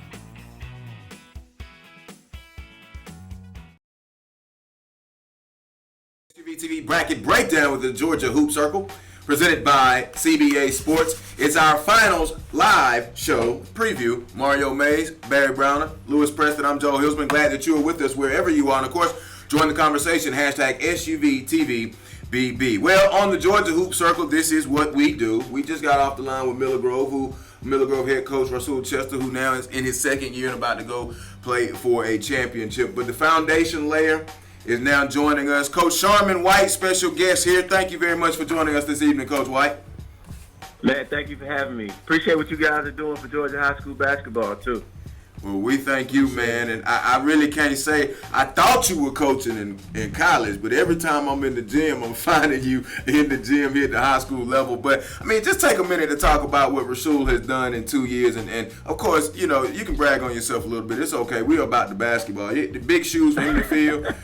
Got them to the semifinals last year. You know, I'm glad they lost in the semifinals last year to see the shows. Sorry about that. Oh, man. I had to get it in. But this year, they're right there in the state championship. I mean, just talk about what Rasul has done in that program since he's taken over. Well, what he did was he took the mantle. I mean, and like when I decided to make the move to Georgia State, I made it really clear that I wanted to make sure I had a lot to do with who was coming in. And I couldn't think of no one just, you know, there was a lot of guys that were interested in it, but it took a special person and a special coach that knew the culture of Miller Grove, I felt like, because it was a good group returning, good players still in the pipeline. But it took someone who understood that culture, and Rasul was at Stevenson at the time. And so I just went on a venture. I just called him one afternoon. I said, look, man, you ready to come back? He was just 1 year in, had done, did a pretty good job of getting that program turned around a little bit. And then, he was like, and I think I caught him off guard. But he eventually said yes. And I said, you the man who can come in and take this mantle and run with it. And so he's done just that. It's never been a question to me. I know the media and I know, the outside of thinking, okay, it's now his program. But when he got that program on June the 1st, in our eyes, in the eyes of myself and him, it was his program then, because that's when he started to make his mark on that program the very first day he got in there, because everything that he knew from being in the program, now he just had to apply it to that program itself. And so, it's been one of them deals where, and it's easy to look at, and I know it's tough to kind of like take it from the standpoint of, well, I built the program and I was there throughout all those years or what have you, but he was there for a good part of those years. I think it's 4 rings or 3 rings or what have you, but so he got some hardware. He knew what those battles was like and what it took to get, us to that point. So, he's been on the bench each time we played Warner Robins. So this is all, this is just part of, what I wanted Miller Grove to continue to do once I left, because I felt like it would have been a failure if I left and it just crumbled to the ground. Coach, Lewis Preston here. I think you said 2 very important things right there. First of all, saying that you had a say with what you've done there to be able to have a hand in picking the next person. Moving over 18 inches, from going from making suggestions to making the decisions is hard, but then taking and following a legend is harder. What was it that you saw in Coach Chester where you felt like he was ready to do this, although he'd only been a head coach for 1 year? Well, he sat up under me all those years, and then the point is the way he worked up under me. He wanted this. He wanted it. He wanted this opportunity, and it was a couple opportunities that came up a couple years during our little run when he could have possibly gotten a job. I felt like it wasn't the right situation, and I didn't feel like he was quite ready. And he was obedient to that. Like, he was, really receptive to that because he wanted to be the best and he wanted to have a top flight program. So when the Stevenson deal came across, I thought that was a great situation for him. He lived like 5 minutes from the school. Everything just kind of flowed with that. But when Miller Grove came across, again, him being up under me, being in all the battles and all the game plan and all the war rooms and all that stuff, being able to be a part of that, and again, experience those championship runs from beginning to end. Experience the toughness of losing, in the Elite 8 to a great Warner Robins team. All those ups and downs and being part of all that process and seeing it up close at hand, seeing how I work, seeing how we got our kids to do what we need to do. Not just from November to March, but from April to March.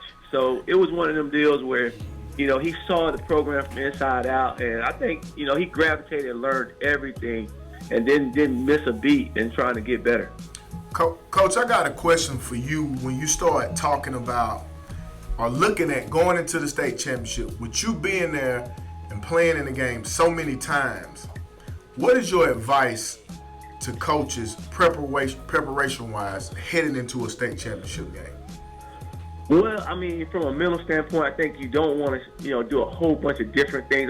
You want your guys to feel comfortable going into the game. And when I say comfortable, keep the routine the same. You got to make your adjustments to the teams you're about to get ready to play. But, try to keep it as normal as possible. You do want to pull a couple, things out of the bag. And what I used to do is I used to get all our former players I used to tell them, text them, hey, in a big group text, hey, I need everybody to send me like a 30-second clip of video. And I would have one of my coaches make a montage of it.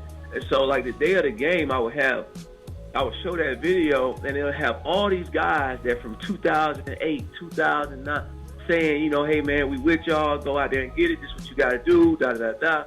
But it had a sense of pride about it, and so I can't tell everybody to go do that. But those are the kind of things that I did to kind of change it up, to kind of make it where everybody, you know, felt a part of this. Because like when Miller Grove goes to play that championship game on Thursday, it's Coach Chester and those 13 to 14 young men, but it's also a whole family of guys that's going to be tuned in, that's going to be watching, including myself, to make sure, you know, that we sit there and we support and understand that, you know, this is something we do. But as far as coaching go, I would always tell coaches, work on your zone offense, work on your junk offense, meaning if somebody try to box, you got to prepare for the unexpected, because it's a one-trick pony. Somebody might come out, you know, and you expecting them to do this, and they do exactly the opposite. And so you got to have your preparation mode on high, work on your situations, work on everything that could come out in that game. And so that's what I told. And I've had a couple coaches to reach out to me, you know, during this week just to ask me just that. And so I just always tell them, you know, make sure you're working on the things that could be very, very instrumental toward, you know, you coming out on top. Coach, I'll just say this real quick. I learned a lot from you coaching against you, and also, man, I specifically remember a conversation you and I had a while ago. You know, just watching you change basketball in DeKalb County, man, was just unbelievable, and how you changed in the state of Georgia. And I just want you to know that I appreciate you, man. I see you as a mentor, and just appreciate everything you've done as a steward for high school basketball in the state of Georgia. Salute to you, Coach. Man, I appreciate y'all, man. I appreciate you. Barry, you know, man, I remember that conversation. And one thing I do remember, man, I remember we had this saying, because you had did this, you brought those Bulldogs back. And now they back. They back. They most definitely back. Well, Coach, continued success to you, and good luck at the Sun Belt tournament down there in NOLA. Okay, man, I appreciate it, Luke. Coach Sharman White, Georgia State assistant, former head coach of Miller Grove. Coach White, thank you again, man.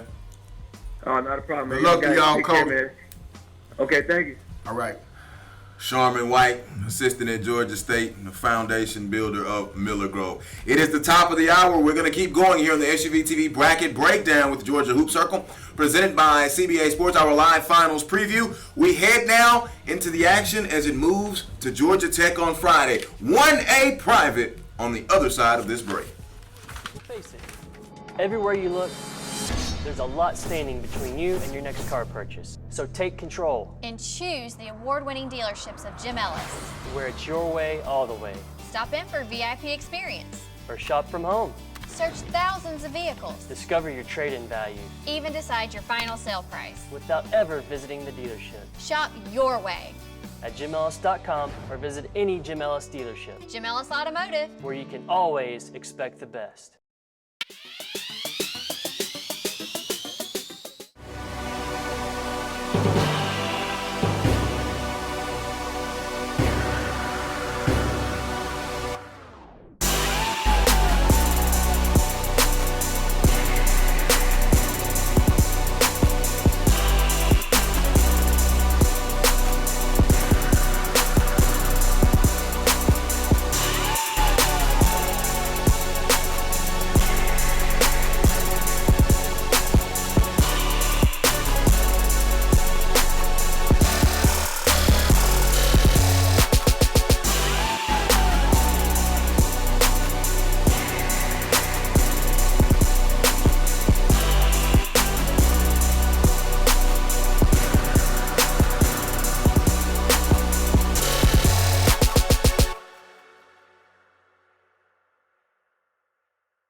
Welcome back inside our war room here at CBA Sports, our CBA Sports studio. Joel Hillsman, Barry Brown, Mario Mays, Lewis Preston. It is the SUV TV Bracket Breakdown with the Georgia Hoop Circle, presented by CBA Sports, our live finals edition. We crossed the top of the hour. Glad that you're with us wherever you are, phone, tablet, laptop, or even hooked into your TV, because it is SUV TV, and the hashtag is SUV TV BB. So we move into 1A private. The action now shifts to Georgia Tech's McCamish Pavilion, and this will be Friday, and it starts off with St. Thomas and St. Francis, excuse me. Yep. Oh, yeah. The Aquinas St. That's okay, buddy. You on the island, right? I'm on. No, I'm not even gonna go there. We have. It took an hour and a half for y'all to jump on. Yeah. All right. We're joined on the line by St. Francis Knight head coach Drew Catlett. They are 27-3. They have defeated Walker, North Cobb Christian, and Holy Innocents. They had the first round bye. 81 points per game. Coach Catlett, thank you very much for taking some time with us this evening. Glad to be here, guys. Thanks for having me. All right. I'm in love with, we know about DeJuan Odom, but I'm in love with Chase Ellis and Sam Hines. What do those two sophomores bring to your ball club, and why are they going to be important this week against Aquinas? Well, they both just have they're just both very competitive. Their competitive spirit and their toughness, they're both strong and physical. They're two of our stronger guys in the weight room, and they just have a stick-to-itiveness of the way they play, and they grind out every possession, defensively, offensively. They score the ball for us. They rebound the ball for us, and they defend, at a pretty good level. So, they do a little bit of everything, and I think what helps us is we don't really play with a post player. Really Sam Hines and Chase are wing players, so we're basically playing with 5 guys on the court that can handle the ball. So if teams are trying to pressure us and we throw over top, they can make plays and finish. If we throw zone, they can score inside out. They can step out. Chase can shoot the 3. Sam can score inside. So they give us a lot of versatility, and it really makes us a pretty good group because of their versatility. Coach, how has your senior Caleb Hines been for you? I mean, Caleb Snyder. I'm sorry.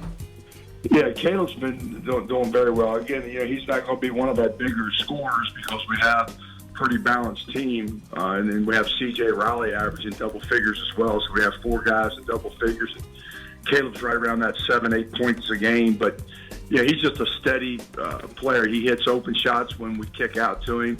He can put it on the floor. He's got a good mid-range game. But what I like about Caleb in the tournament down the stretch here, he's playing really good defense, and he's rebounding the ball. He's got some toughness. He's a strong kid, and he just gives you that extra guy that blends in with everybody else, and he can hit open shots, and the toughness is what he's bringing to us down the stretch of the season and into the tournament here. Coach, Mario Mays here. Want to ask you about this group of what I'll call super sophomores. You've had some very good players come through your program. Kobe Simmons, Malik Beasley, just to name a few. Don't want to put a bunch of pressure on these guys, but where do you see those guys in that realm this early in their career? Well, I mean, they put up numbers very similar to what Malik, Kobe, and Kaiser have done, individually and as a team. The thing you don't know is what's going to happen the next 2 years. Is a Chase Ellis going to grow more? Malik Beasley went from 6'2" to 6'5", and then all of a sudden he just started going crazy with his workouts and his athleticism. Kobe always had the skill level, just kept improving his shooting, and then he grew. He got to 6'4" when he's a senior, and Kaiser grew to 6'7" by the time he left here, and he was 6'3" when he came in. So, a lot's still determined, but they have the work ethic, they have the fire and the competitive nature that those guys have. Whether they get to that level or not, but who knows? But they have the capability of keep improving and getting better. And Sam Hines is a dual sport guy. He's a quarterback in football. He's very talented in that sport as well. And so these guys are going to have options when they get to the senior year. And a lot of people sometimes, like you said, like to do the comparing thing with players from the past and everything. But they're just different types. DeJuan doesn't shoot it like maybe as well as Kobe, but he's a little bit stronger, but he's not as tall. So it just depends. Everybody's game's a little bit different. But I'm glad they're on my team. I can tell you that because there's 3 sophomores, and we actually had 6 sophomores, 6 freshmen that came in together. Jonathan Pittman is a backup for us that plays. He's a football player too. And we had another kid, TJ Tampa, that transferred at the break because his family moved to St. Petersburg. He's down playing for the high school down there, and has already got 2 D1 offers from playing just down there because he's getting the chance to start and play and do things. And then we have Jai Smith. So we had a really good group of sophomores. And then we have, we're still fairly young. We do have 4 seniors this year, 4 or 5 seniors, but, 1's starting and 2 are playing some backup, 2 or 3 playing backup roles. But, and then we have 2 juniors. So we're still a fairly young team. But the sophomores, it's a good group because they're just so competitive. I mean, every day in practice, we have competitive drills, we have competitive practices. It's the nature of their makeup, and it's been fun to coach. Coach, Lewis Preston here. Still, I said one of the best regular season games I saw all year was when you guys played Duluth in the Hawks Naismith Classic. But putting your coaching hat on, getting ready for Aquinas, what is it that you see about Aquinas, Trey Vermillion, Zy Wright, a bunch of those guys? What is it about Aquinas that you see in preparation for this championship battle? Well, we played them last year in the quarterfinals at Aquinas and came out with a win there. They have a lot of guys back. The first thing that sticks out to me when I'm going over the roster, they have 8 seniors. And if I looked right from the book last year when we played them, I know they have at least 3, maybe 4 starters back, and then they added the Parrish kid, the left-handed guard, and 1 or 2 other transfers. And they have 6 or 7 seniors that play a lot in the rotation. So, one, they have a lot of experience.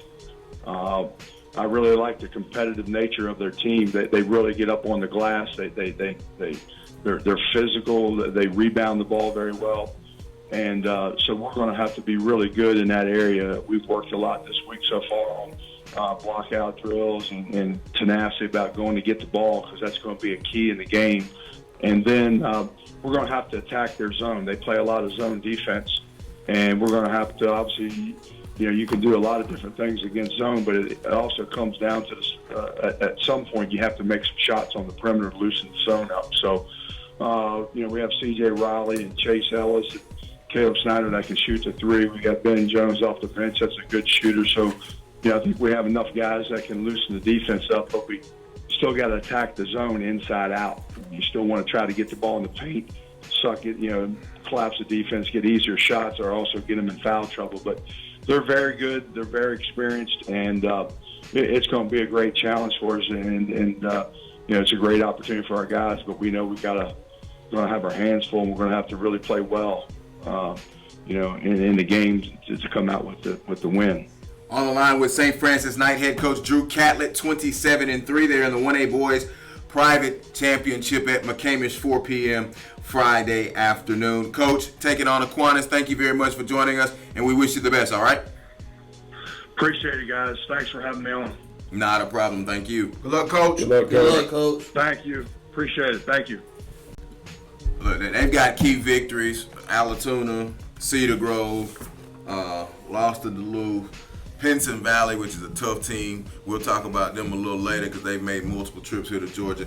And Coach talked about all of the things that they've done and the players. I really love, I started it off with Hines and Ellis. I really like what they do. Ellis coming in at 12.6 boards a game. Hines coming in at 12.7 boards a game. We know about Odom, okay? But, Coach, remember we were at that game and he had that great play call on the out-of-bounds play to Odom? Yes. It was... A lot of people didn't realize, first of all, that Cabral Huff and Drew Catlett coached together at St. Francis, won a championship there together. So it was watching 2 buddies play chess again with one another with 5 players on the court. And the best part about it was listening to them after the game because Coach Huff knew exactly what was coming. And it was like, you still couldn't stop it. But in preparation for Aquinas, and I think one of the things he talked about, 8 seniors, talked about depth, talked about the different things that they can do, talked about the fact they worked on block out drills to once again keep them off the glass. preparation for the zone. If you go back to what Coach White said, there are some things that you need to work on because it could be a one-trick pony. Once again, bringing that 1 or 2 tricks out of your bag, that could be the difference in winning and losing a state championship. And you just saw that play on your screen there with Odom cutting for a great basket. Well, guys, we're getting ready to continue on our coverage in 1A private. But coming up, it'll be Aquinas as we look at the 1A private side. But one senior that Coach didn't mention, he was all region. And Mario here loves the football players, and we've heard coaches talk about the football players. Yeah, I don't think you want to mess with Sean Paradise. Enjoy this, and we'll see you on the other side.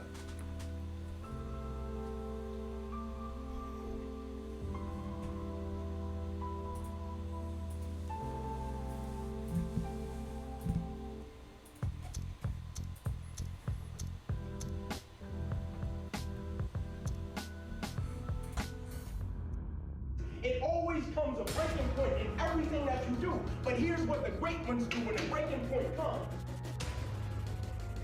Everybody loves the game. When it's tight, when everything's going well, you hit shots, but it gets to a certain point, which the breaking point, meaning at a certain point, somebody is going to retreat and not want it so much, and somebody is going to say, this is why I play the game of basketball.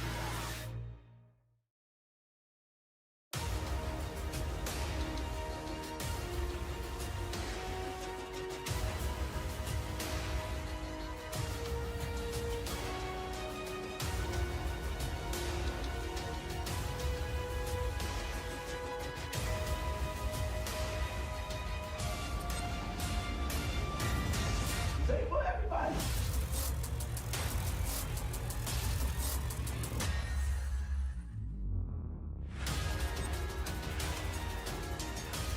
Check this out. Did you know that you can have all kinds of delicious food from your favorite local restaurants delivered right to your door? I know, I just blew your mind. All you have to do is go to choices2you.com. Choose from a list of great local restaurants, pick what you want right from their menu, and Choices to You will deliver it to your home or office. It's that easy. Get real restaurant food from the places you love delivered right to your door. Choices2you.com. Eat out without going out. Welcome back to SUV TV's Bracket Breakdown with the Georgia Hoop Circle, presented by CBA Sports. I don't know these guys over here. This is Lewis Preston. Thanks, Coach Preston, for keeping us. We're gonna be the bad boys. Y'all. I'm in championship mode right now. I am too. Barry Brown, Mario Mays. Glad that you're with us wherever you are. Hashtag SUVTVBB live from our CBA Sports studio. All right, the other side of 1A private. They come from Augusta. We talked about Savannah being rich. Here comes Augusta. Aquinas Fighting Irish, 26-5 on the year. Coach Ralph Gottlieb is with us. Darren Douglas. Pardon me, wrong notes there. Coach Douglas, thank you very much for joining us. What are you guys doing? You've defeated Savannah Christian, Brookstone, Eagles Landing, coming in at 58 points per game offensively during the state and 43 defensively. Well, that's what we hang our hat on. It's just defense. The culture of basketball today is, guys want to just get out and kind of run and score and all of that, and that's glamorous and it's all good. But if you can stop guys, you're gonna have a chance to win every game that you're in, and that's kind of what we hang our hat on. Is just getting stops. We love to string stops together. Coach Mario Mays here. Tell me a little bit about Mr. Go Million and Mr. Odom. Mr. Go Million and Mr. Odom. Yes. They're both really, really good players. I think Odom is just really, really dynamic. Just watching him, how fast he is and how he flies up the floor. And I think he gets he deserves all the pub that he gets. Whereas with Trey, I think Trey is just really, really good. And I think you have some guys who have, they've done this thing and they played and they know what it is about winning guys and they like his game. And then whereas I don't think he gets a lot of credit from a lot of other guys. So, but I think they're both really, really good and extraordinary basketball players. Coach, I was going to say, I've been high on you guys. You and I have kind of text here and there a little bit. I've been high on you guys since the summer, Coach. And I know about Go Million, but who else is going to be key for this squad for y'all to get this win over St. Francis Thursday night? Well, we're more of a sum of our parts team. You know, we got 4 guys pretty much averaging double figures, and then 2 other guys, you know, playing pretty good roles. But I would say Daniel Parrish is really, really good. Trick Baldry can shoot it, and we got DeJuan Hill, we got Cameron Gardner playing down low, and we got some sophomores, Chris Williams and Zy Wright, that are coming into their own. They're starting to learn the difference between playing cool and playing hard, so they've earned more playing time that way. We're just a sum of our parts type of team. Everybody, you know, they do their job and they try to do it the best that they can, just so they can look the person next to them in the eye and say they didn't let them down. Yeah, Coach Douglas, Lewis Preston here. When you look at St. Francis, you had an opportunity to play against them last year. What is it that you see about this team in preparation for your contest? Just got to take care of the ball, man. They live off the transition. They They like to get out and run. You know, we gotta just be able to stay between the basket and the person with the basketball, man. Can't get into one of those situations where we're losing it. They're getting a whole bunch of, like I like to call warm-up layups, where they're just, nobody's defending it. We want to contest everything and just make them work for it. You know, that's what we've hung our hat on all year, is just doing everything as hard as we possibly can. And defense is, that's our way to win. Coach, I have a question for you about your preseason and the way you set that up. Do you feel like what you took your guys through during your preseason has kind of set the tone for the run that you've made down the stretch? Most definitely, because what it did was, I mean, in society these days, you know, you never know who's playing basketball to win. You know, kids will want to play because you got nice shoes, or because you're going here, or you're going there. And, you know, when you showing up 4 days a week and you running 4 miles a day and you lifting weights and you skill developing and that's every single day, if you ain't really about this, you're going to leave. And that's kind of what happened. You know, we kind of weeded out some guys that really wasn't trying to buy in our culture. We were really big on energy this year. The kids read the energy bus, and we call them energy vampires. And we got a couple of them out of here. And that made everybody kind of bond together and kind of realize, you know, this is what we want to do. We're doing this. And so I think that plays a lot into everything, with just the energy that we defend with, the way we'll get out and run from time to time. Just that preseason was vital. It was worth the work. It was worth it. Coach, speaking of your preseason, we're on the line with Darren Douglas, head coach of the Aquinas Fighting Irish. Speaking of your preseason, I'm a schedule guy. I like to see good people play, win or lose. I'm looking at your losses, and I have this in my notes because I'll be on the coverage of your game. Bishop Loughlin out of New York. We know about New York ball. Warner Robins, they're playing for a championship. Huffman came very close in Alabama. Wilkinson County is there as well. Those are your losses. Another team is playing for the state championship. Then I look at your key victories. Eagles Landing Christian. Then Alpharetta, who made the playoffs. Decula, First President, and Stratford Academy. 4 miles during preseason and this schedule. I mean, what went behind that? Because that's a very respectable 26-5 record. We want to be, you know, when I got here last year, the plan was to try to just make this a program where we're going to be playing the last 32 minutes of the season all the time. And if not, just being as close to elite, man. Like, I'm not from Georgia, but when I moved here, kind of looked at Coach Lipscomb, seen David Boyd, seen Sharman White, and seen McMillan at Norcross. And just the thing that stood out the most through me is that those guys played tough schedules and that they worked harder than everybody else. And yeah, they had kids, but are those kids the same kids if they're not working as hard and if they're not out there testing themselves against that type of competition? You know, nobody likes to lose, but how do you grow if all you do is win because you're not playing anybody? How do you grow from that? So that was the mind state behind it. Coach, you said you weren't from Georgia originally. When you did get here to take over the Aquinas program, what was it about Georgia basketball that you saw that really excited you to get down here?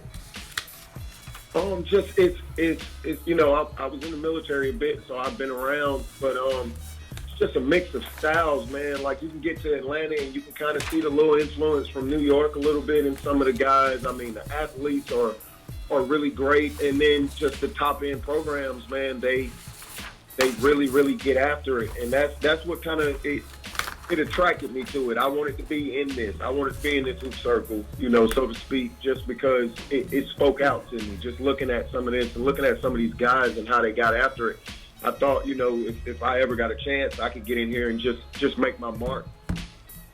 Well, we're glad that you are in the hoop circle, literally in the Georgia Hoop Circle. Coach, thank you very much for joining us, and we wish you the best as you take on St. Francis for a championship opportunity there Friday at Georgia Tech.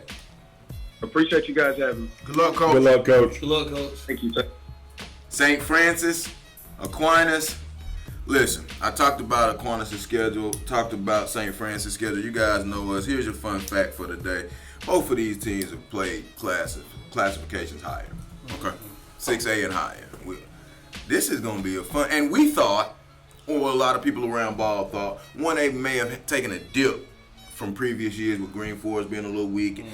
I think this game here has the chance to be very, very fun. Yeah, this game's just too close to call, fellas. I mean, there's a lot to like about St. Francis, of course, but there's a lot to like about Aquinas, man. And I like the fact that Coach Douglas, he's going to hang his hat on defense, and I think defense is where you win championships at. No doubt about it.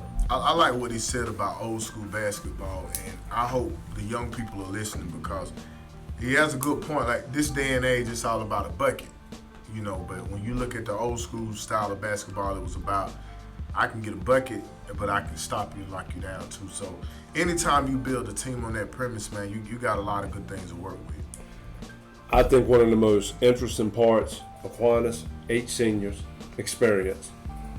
St. Francis has a blend of youth that has their own set of experiences. You have a championship pedigree, championship culture, championship expectation. It'll be great to watch these two clash on Friday night. Yeah, it's going to be fun. I look at, you guys know I do a lot of that analytic stuff. Not really, but I mean, they're coming in 81 points a game in the state tournament, but defensively, as we talked about the defense, Aquinas only allowing 44 points a game. So it's going to be one of those games where you need lockdown defense in the end. It's going to lean toward Aquinas, but can Hines and Ellis be factors, and can Odom get his normal 20-25 a game, or 15 is his average? But I don't know. I don't. I really don't know. I don't know. I mean, like I said, I've been high on Aquinas since the summer, y'all. So, I mean.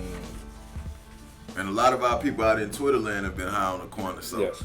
Tip the cap to you. All right, moving on. We approach the bottom of the hour. It's time to go play with the Red Elephant. 6A is coming up on the other side. SUV TV bracket breakdown with the Georgia Hoop Circle presented by CBA Sports Live Finals Preview.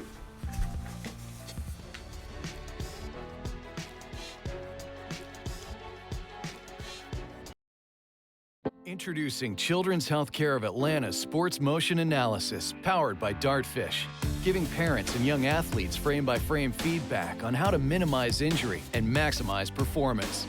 Upload your videos, visit our clinic, or let our specialists come to you. No matter the sport you play, Children's helps young athletes take their game to the next level.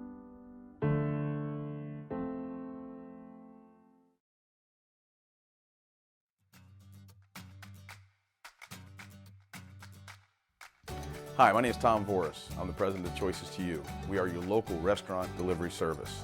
We work here in Swanee. We cover all of Gwinnett and North Fulton and are currently working our way up into Flowery Branch and Braselton. We work on doing everything on a personal level. We have customer service, people that can be reached right in our office, live, during our business hours to be spoken to. What makes our drivers stand out from other delivery companies is, first, they always have a shirt or a name tag that has the Choices to You logo on it. Secondly, all of our drivers carry insulated bags so that your food is picked up at the restaurant, kept nice and hot and fresh, and delivered right to your home or your office. Choices to You is very involved in the community. We work with many foundations that help adults with disabilities, children with disabilities. We offer you a large variety of choices to choose from, whether you are looking to have wings, burgers, pasta, Chinese, Thai food, sushi. We offer just about everything there is. we'd like to invite you to learn more about our service and hopefully become a regular customer. Download the app or go to choicestoyou.com. Choices to You. Eat out without going out.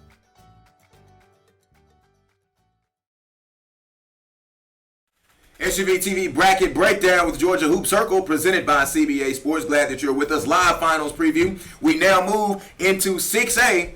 It gets fun. That'll be the Friday night game, 8 p.m. at Georgia Tech's McCamish Pavilion. It will be the Gainesville Red Elephants and the Langston Hughes Panthers. Joel Hilsman, Mario Mays, Barry Browner, Lewis Preston. We are now joined by the head coach of the Gainesville Red Elephants, Benji Wood. Coach Wood, thank you very much for taking some time with us this evening.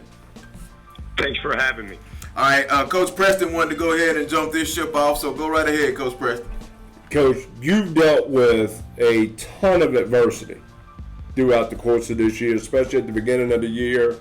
What was it that you and your staff did to right this ship to where now you're 32 minutes away from hoisting up a championship trophy? Well, I think it starts with relationships. Everything you do, you have to have the type of relationships to handle adversity. And we just stuck with the process. We're going to continue to just try to do the right thing. Sometimes there's a gray area there. You're not sure what it is, but it starts with the relationships and sticking to the process, and the guys have come together through all of this adversity. Coach, during your adversity, who's been the guys who stepped up for you and kind of helped you guys get back on track? If you had to give a team MVP, I know that's tough, but... Well, I don't know if there's one guy. The one guy who's always steady, our pastor, Michael Thurman, said Bailey Minor's like an old Ford truck. He shows up every day and goes to work, you know. So I thought Bailey Minor was steady, and Brent Kelly has been steady. You know, Brent Kelly's he's underappreciated by a lot of people, but he shows up. He's a team guy, and he busts his tail. Throughout everything that we went through, he showed up every day and went to work. Coach, talk to us about the schedule. Me being from Gainesville, you know, when you first started off, oh my God, this, that, and the third. But it's kind of a known fact when you just look around this state and look at other successful programs. The guys that are scheduling tough, they're still playing right now. So talk to us about your thought process and your staff about the schedule. Well, number one, if you're a competitor, you want to play the best people. And everyone in our program, we're competitors. And we also realize that through adversity, it gives you a chance to grow. And when you get to state tournament time, there's going to be opportunities for you to grow even within that game. And so the tough schedule puts you through adversity and lets you see how you handle it and helps you grow through that. Coach, a 21-game winning streak and that tough schedule, since you were able to jump back in it, you've been able to win. Listen, we had the game on SUV TV against Warner Robins, and as they call him, Jabo, Xavier Bledson went for 40. And just talk to us about what he brings to that team. And, I mean, if you need 40 Friday night, can he get them to you? Oh, he can give it to you.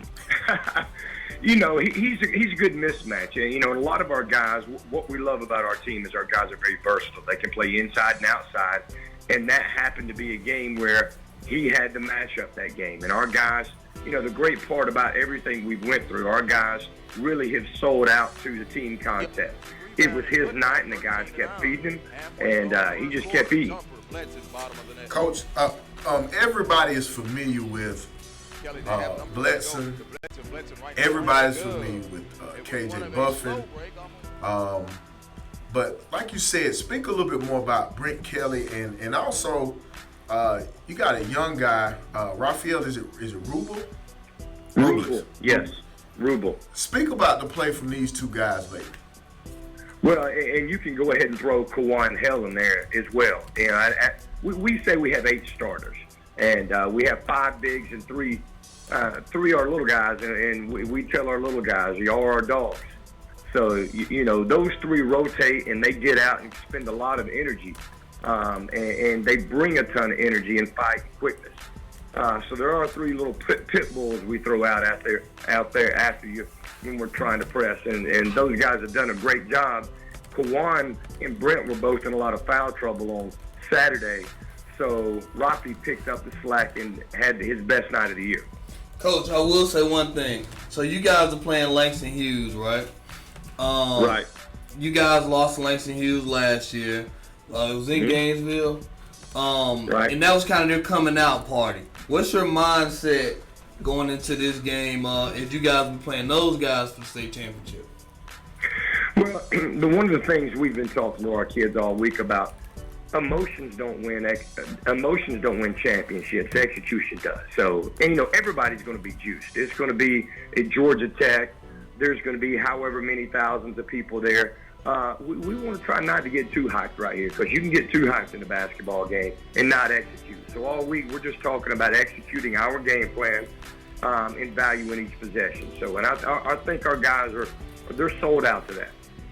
Coach, and as you talk about hyped and being juiced, talk about the town right now. Talk about the support that the community is thrown behind you all and the kids. Well, they're excited. There's no doubt about that. It's Mario, you're from Gainesville. It's been around 35 years. I think 84 was the last state championship. So, yes. The town sees an opportunity for us to possibly get back to the top of the mountain. They're excited. People are, they're bringing us meals every day. The kids are getting fed every day. As a teenage boy, you give a kid food and they'll do anything for you. Right. So they're excited. We're excited, but we want to stay focused right now. That's our thing. Is like I said, naturally when you walk out on that floor, your juices are going to be flowing.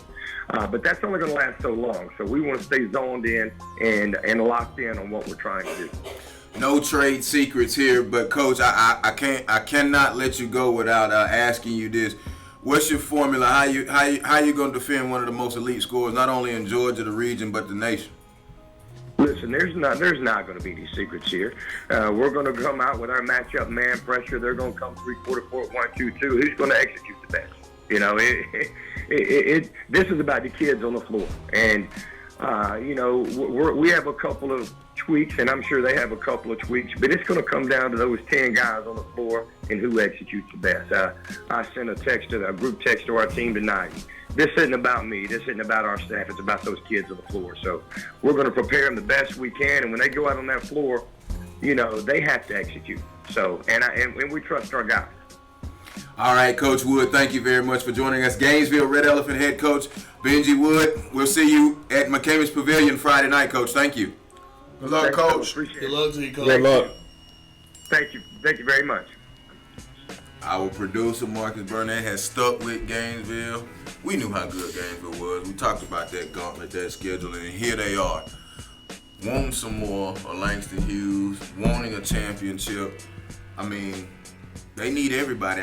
We didn't ask him about the roster twins, but they've stepped up their game here the last few weeks of the season. The roster twins, man, have been big.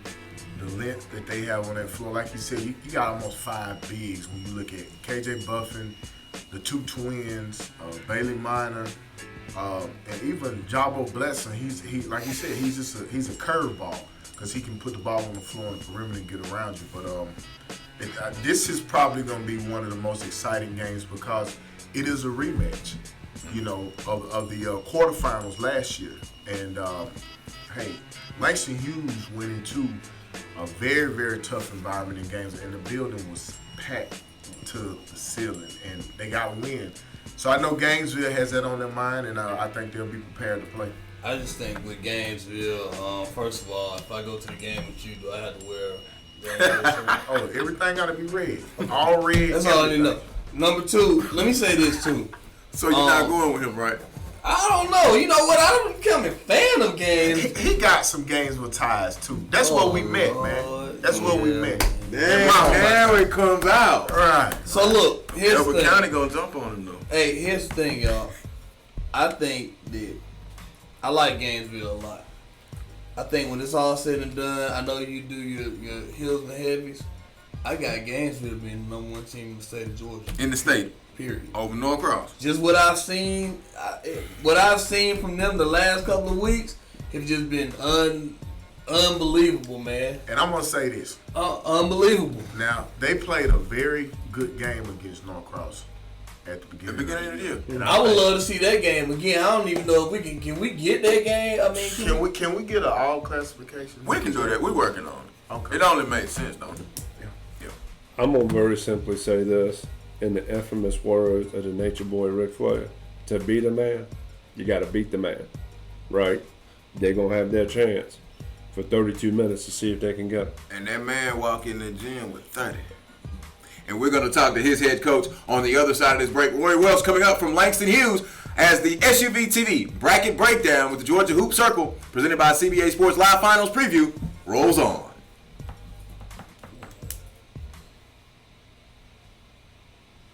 Boy, y'all giving me some good stuff. It always comes a breaking point in everything that you do. But here's what the great ones do when the breaking point comes. Everybody loves the game. When it's tight, when everything is going well, you hitting shots, but it gets to a certain point, which the breaking point, meaning at a certain point, somebody is going to retreat and not want it so much, and somebody is going to say, this is why I play the game of basketball.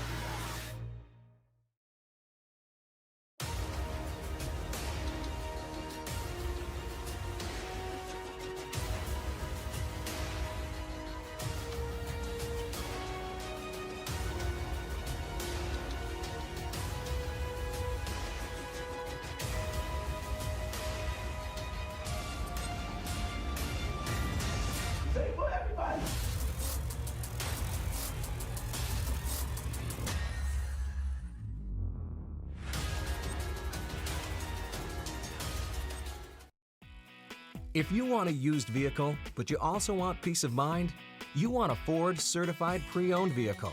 Because every Ford CPO vehicle is given a rigorous 172-point inspection by Ford factory-trained technicians. From the radiator to the transmission, to the engine, to the air conditioning, and every Ford CPO vehicle is backed by Ford. With 7-year, 100,000-mile powertrain warranty coverage. Plus 12-month, 12,000-mile limited warranty coverage. Ford Certified Pre-Owned, a car that's inspected by Ford and backed by Ford. So what does that mean to you? Relax, it's covered.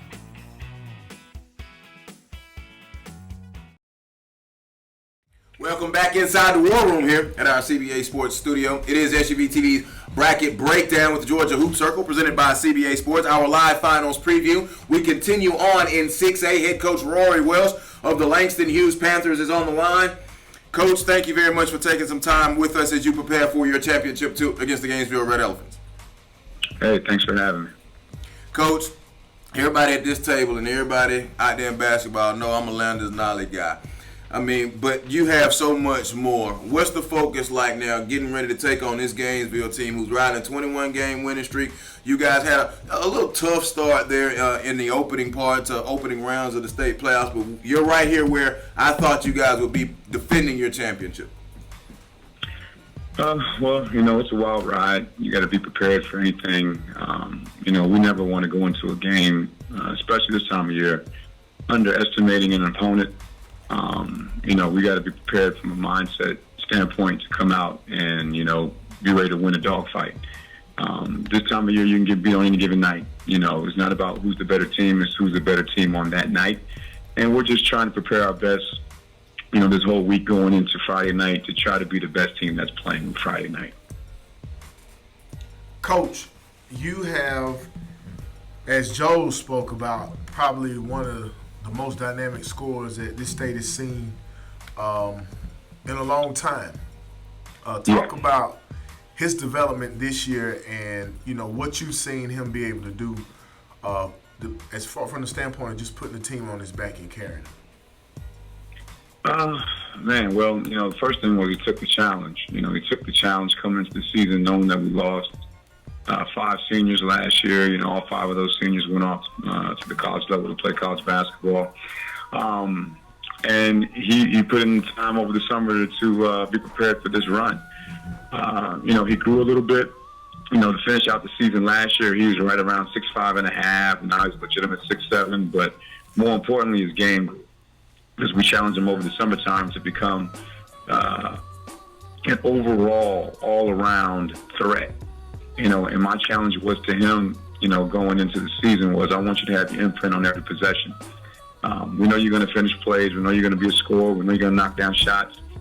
We know you're going to get to the free throw line, but we need you to rebound the ball. We need you to, hit the open man when you get double teams. We need you to dive on the floor for loose balls, which he's always done.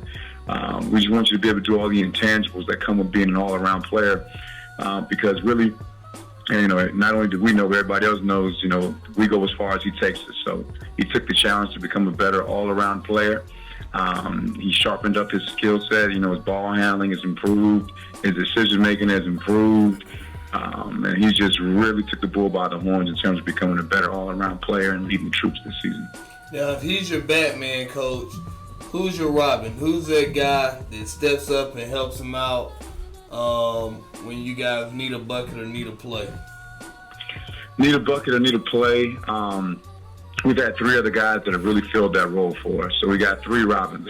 So we got 3 of them. The senior, Tyler Smith, who's playing, at power forward, small forward position for us. A very dynamic player in terms of what he does athletically. He's a physical specimen, but he's a guy that's been able to finish plays for us and play strong around the basket and use his physicality to get himself to the free throw line. Another guy's going to be Tyrell Morgan, who's a 6'4" junior who really came into his own this year. He's also averaging double figures, right around 12, 13 points a game. There was a big question mark on him, especially from a lot of outsiders in terms of what he'd be able to bring to the table this year, because Tyrell was injured his entire sophomore year. He had like a fractured wrist, and then he got popped in the eye and had like a fractured eye socket. And so he missed his whole sophomore year, and we were really, really optimistic about what he would be able to bring to the table this year, because we know the work he puts in and his skill set. So he's been a guy that's been very reliable for us, not only on the offensive end, but defensively as well. He's long and rangy. He has a 6'8" wingspan. He can defend multiple positions. And then last but not least would be P.J. Carter, who's a sophomore combo guard that we kind of thrust into that spot this year. Last year he was only a 9th grader, and he got some spot duty minutes on that championship team. And coming into this season, we're going to kind of hand over the keys to him, and we knew there's going to be a lot of bumps in the road along the way, because he's not a natural point guard, but he was willing to take the challenge and try to assert himself from that lead guard position and running the offense. So he's been somewhat clutch for us, knocking down shots in a timely fashion down the stretch of close games. So those 3 guys have been huge for us. And I can't forget about our other starter, which is Josh Butts, who's a sophomore power forward. He's about 6'6". And, he's been very steady for us all year in terms of scoring a little bit here and there, rebounding and defending on the interior. Coach, in preparation here for Gainesville, what have you and your staff seen that's a little bit different than when you went up to Gainesville last year? We've all talked about the different things that they've had to deal with throughout the course of the year, but 21 games is 21 games. What are some of the things that you've seen that's probably caused you to get a little less sleep right now in preparation for Friday night? They got more experience. They're a senior-laden team.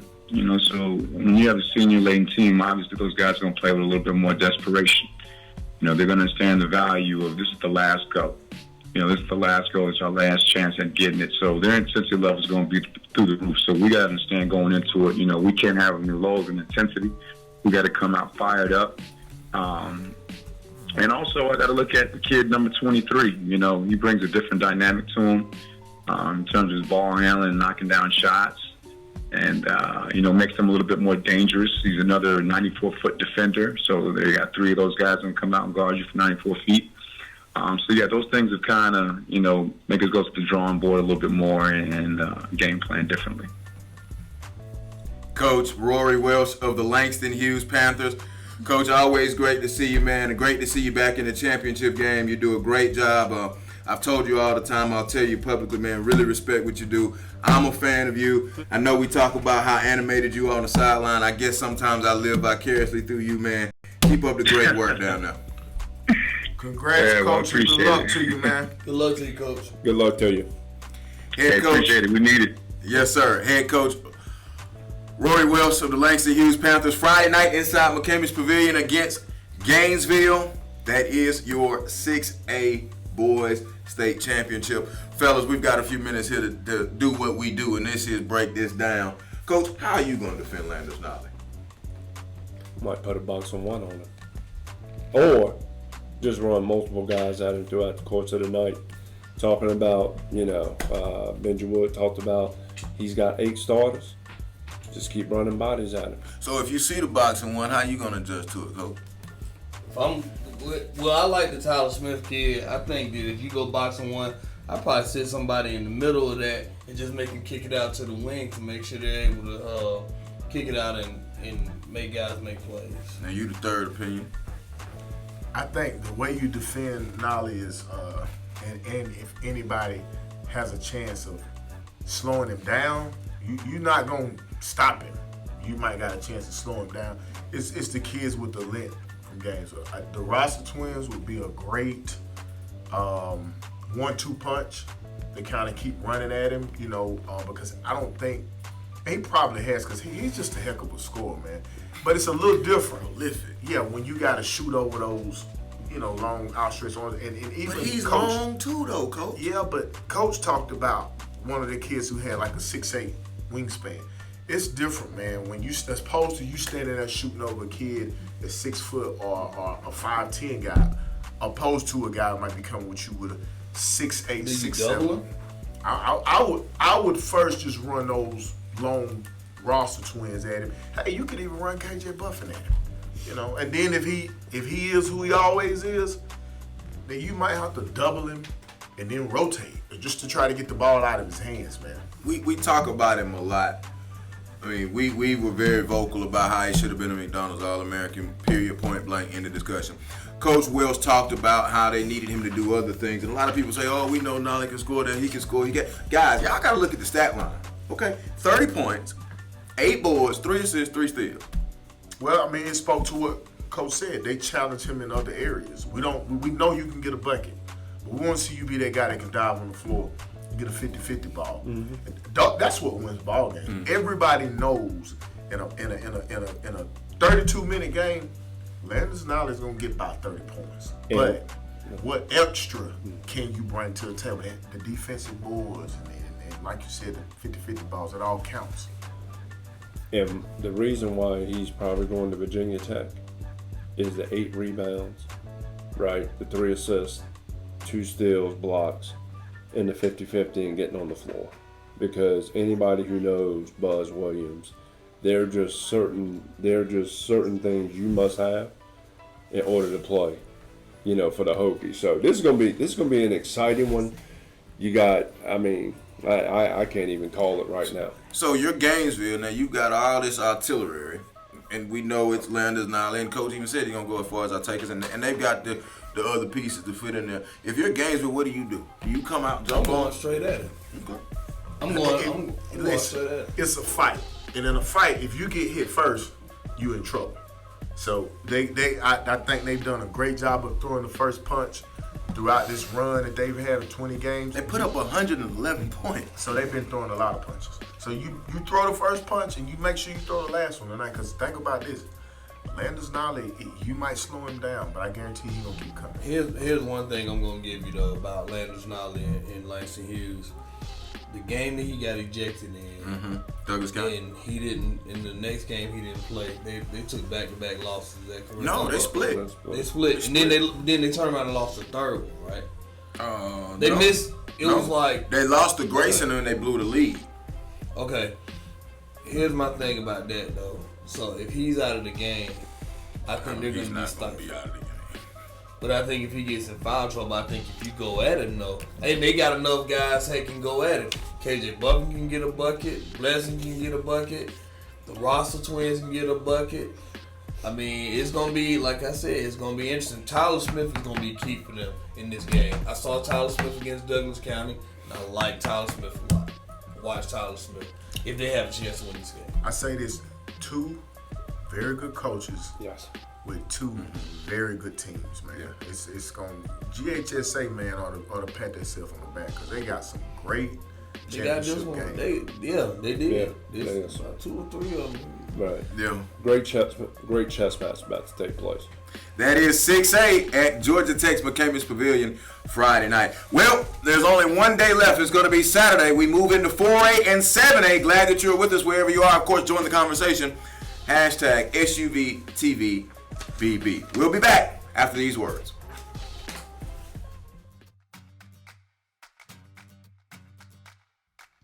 Hi, my name is Tom Voris. I'm the president of Choices to You. We are your local restaurant delivery service.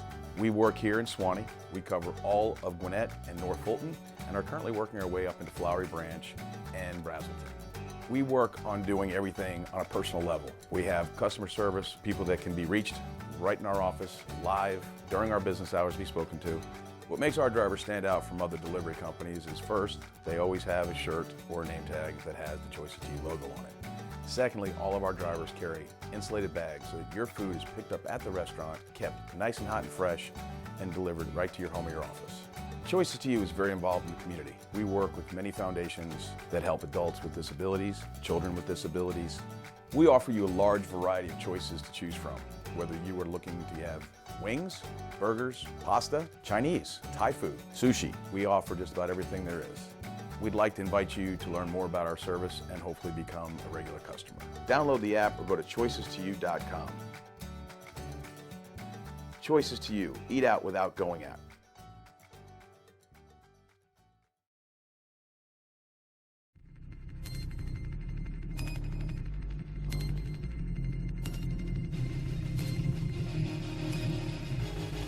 The 360, he throws it down. He'll come off the double screen to the left. Oh, and wide open underneath. Sexton goes step back, fade away 3. Oh, my goodness. Colin Sexton. In the lane by Tracy. Here's Williamson, makes his way around one tight. Now hustling in towards the lane and throws it down. That's what the crowd had been waiting on. A fantastic dunk coming in by Williamson. Trent, off balance jumper. Nails it. Pierre to Gary Trent Jr. Oh my goodness. That's how you end the game, folks.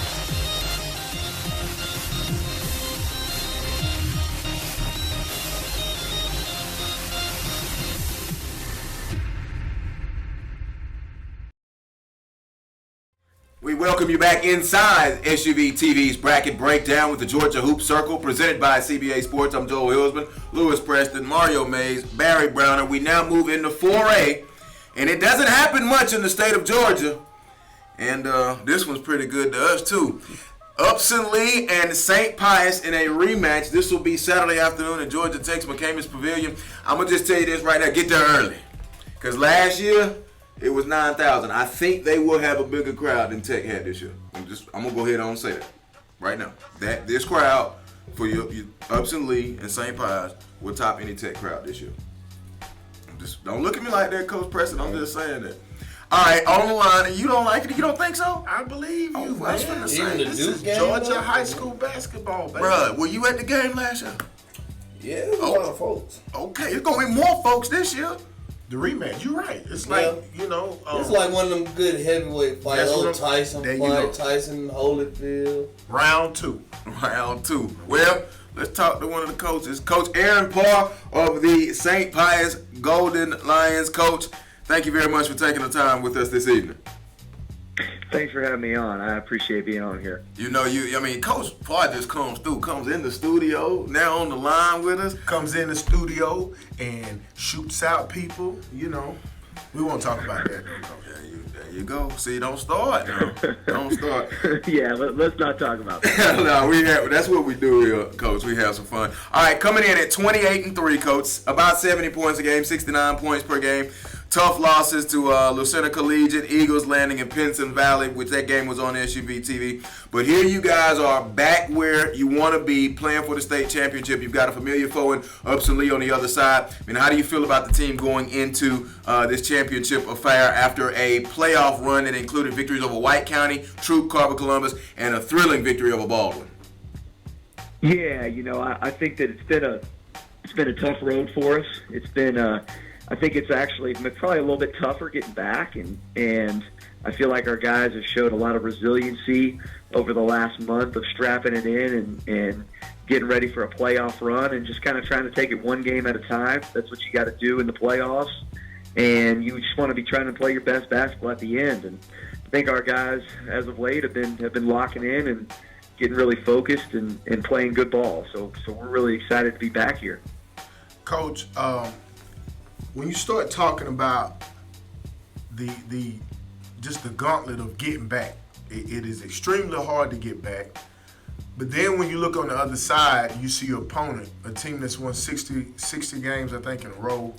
How do you prepare your guys mentally to first just get over the hump of who they're playing and start prepping and just getting ready to play the game physically?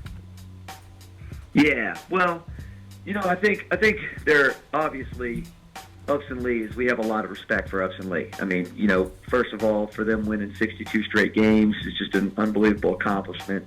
And them winning the state championship last year and beating us in that game, we've played them, and so we know what they're about. We know that they're an extremely, extremely tough team, and so, when you prepare for them, you obviously have to look at a lot of things, and there's a lot of things to break down. But at the end of the day, at the same time, you guys just got to go out and play basketball. And, we're a pretty good team too, and we like where we are, and we just have to go out and play our brand of basketball, and you just let your kids battle it out. And that's kind of the beauty of high school sports. And I think you guys mentioned it, that crowd last year was just unbelievable, a sellout. And, we're looking forward to something like that again. And it's just a great experience for both teams and both fan bases to be a part of a really exciting and big game. Coach, real quick, you guys, you're going to see Ty Fagan for the second time. What do you think are some things that you guys are going to do different this time that you guys did last time, I guess? Well, the thing that is really, really great about Ty Fagan is that he is a very versatile player. I'm very impressed with him, having coached against him, and I stuck around and watched the Sandy Creek game the other day after our game. Got to see him live again, and his ability to score with either hand is pretty unique, and then his ability to handle the ball. I'm really impressed with his change of speed with the dribble, his change of direction, and then this year, being able to become a more consistent shooter. I think he's really got the full package. So, we got our hands full in stopping a guy like that. And, we just have to try to rely on team defense and being able to help. And you can't just expect one player to go out there and just shut somebody like that down. And the other thing about Ty that I really respect is how much of a winner he is. When you're a leader of a team that's won that many games, you're clearly an unselfish player because you do what it takes to win. And so, no doubt, he's a highly respected player, and we're going to do the best we can to try to slow him down. Coach, Lewis Preston here, and we just talked about Ty Fagan, and they have some other pieces to their team. Talk about those a little bit. Talk about some things that you see that's a little bit different about them this year versus last year. I always say this time of year, Coach usually has maybe one or two things that he hasn't brought out yet. But what is it about this group? I mean, 60-plus wins is 60-plus wins. What is it that you see to where maybe there's a little bit of a wrinkle to your advantage? Well, I think as a team, they obviously, Ty Fagan's I think one of their leaders and maybe their leader. But you look at a guy like Trayvon Walker on the inside, and his ability to affect the game. I mean, what an athlete, multi-sport athlete. I think he could go Division I and, football and basketball. And he's got great hands. He's a great rebounder. He's improved his offensive game. He's got the point guard, Zyree Scott, who's a good ball handler, able to knock down threes, really good floor general. You got a knockdown shooter, Cameron Traylor, also on the perimeter. They're really a complete team. I mean, you don't win 60-plus games without being a complete team. One thing that doesn't get talked about as much is that defensively, I think they're really good as well. Their ability to mix it up, play some man, play some zone, and then Trayvon Walker on the inside, is every bit affects the game defensively, almost more than he does offensively. And so they're a complete team. Last year they got up on us. They came out really well, and I thought that was I thought our guys maybe were a little shell shocked there first couple minutes of the game, and you hope that your guys are a little more experienced this year and excited about getting another crack at them. Coach, what did the Gonzalo brothers bring to your team? They've just been an integral part. And then second part is, Upson Lee, Coach, what is it, 70, 78, 79 points a game? Mm-hmm. And even last year they were scoring at a clip like that. You guys brought them way down into the low 50s and played a very tight game. The Gonzalo brothers, and then do you feel like you're going to have to slow the pace down in this ball game? Yeah, the Gonzalo brothers, they've been on varsity since they were freshmen, and they're both juniors. Both of them bring just a tenacity, first of all, on defense. That's awesome. They really get after it. They're very athletic. They're quick. They're natural basketball players. They can handle it, shoot it, pass it, and they're winners. They're winners. They love to win. They work hard at it. They're very confident kids. We're fortunate to have them in our program. They've been tremendous for us on both sides of the ball, and their leadership's been great. In terms of playing Upson Lee, I think one of the things that makes Upson Lee good is that they're able to play, any style. They can play a fast-paced game. They can win a slow-paced game. You don't win that many games without being able to win both those. So more than the pace, I think our guys are just going to have to, no matter what the pace is, our guys are going to have to match, that winning mentality from Upson Lee. That refuse to lose mentality that they have and the toughness that they have. Last year it was a slower paced game. This year, who knows what it'll be. But I think they can play either style, and it's important for us to be able to match it. Coach Aaron Parr, St. Pius, congratulations, Coach, on getting back there. We wish you the best, man, and thank you again for always joining us, being a part of the Hoop Circle, man. Appreciate it very much. Okay, guys, thanks so much for having me on, and I appreciate everything you guys do for high school basketball, and we're excited about these championships starting tomorrow. So it's going to be fun. Good luck to you, Coach. Good luck. Good luck, Coach. Thanks, guys. All right. Thank you. Appreciate it. On the other side, the Upson Lee Knights, we know all about it. Ty Fagan, look, he's a hooper. He's a ball player. They got this long winning streak coming in here. They had to withstand a tough Sandy Creek bunch, and we talked about it, a 1-point game. All of us have seen the film of that game. And Coach Parr said he sat there and watched it. Is there anything now that's going to fuel? Listen, you're trying to win a second straight championship. Okay? You're trying to win a championship, period. What is it now that St. Pius can take away now that they may have seen the Knights show a weakness? That was a 52-51 game? Yep. Low scoring game. Well, low scoring game. They kept them in the 50s last year? Yeah. Once again, to me, it's about controlling the tempo. And controlling the tempo, changing the tempo, trying to keep Upson Lee on edge, trying to figure out a way, maybe that there's a weakness or two that maybe they can expose. But once again, 60-plus wins in a row says a lot about the culture of that program. I'll just be curious to see who's not intimidated by the moment. Because in championship basketball, every once in a while, you see somebody who's just not intimidated by the moment. But both of them been here, Coach. That's I understand that.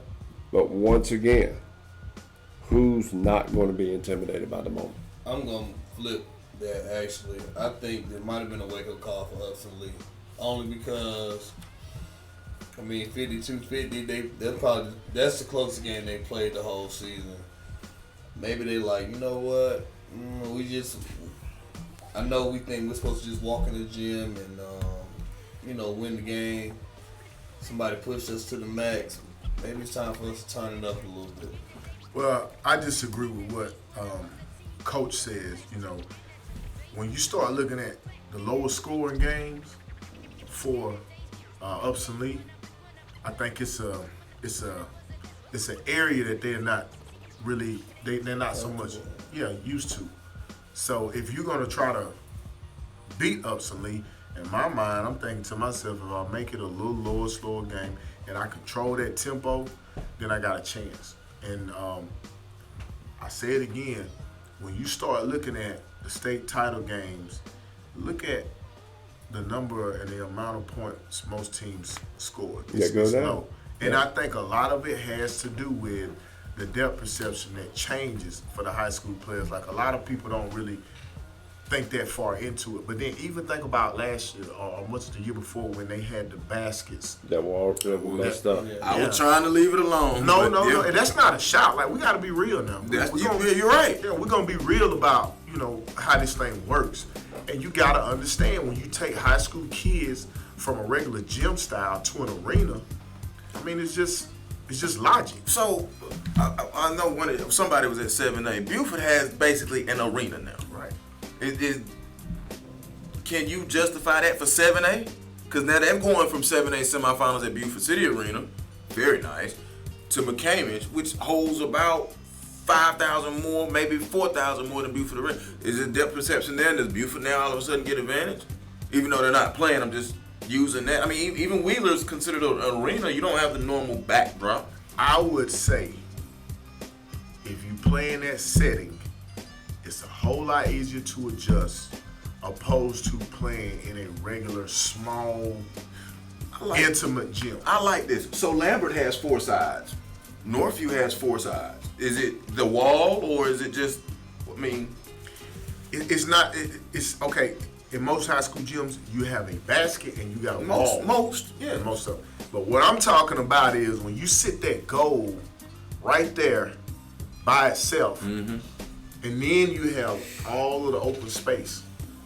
As a shooter, it's a different optical illusion if that's what you want to, kind of paint the picture of.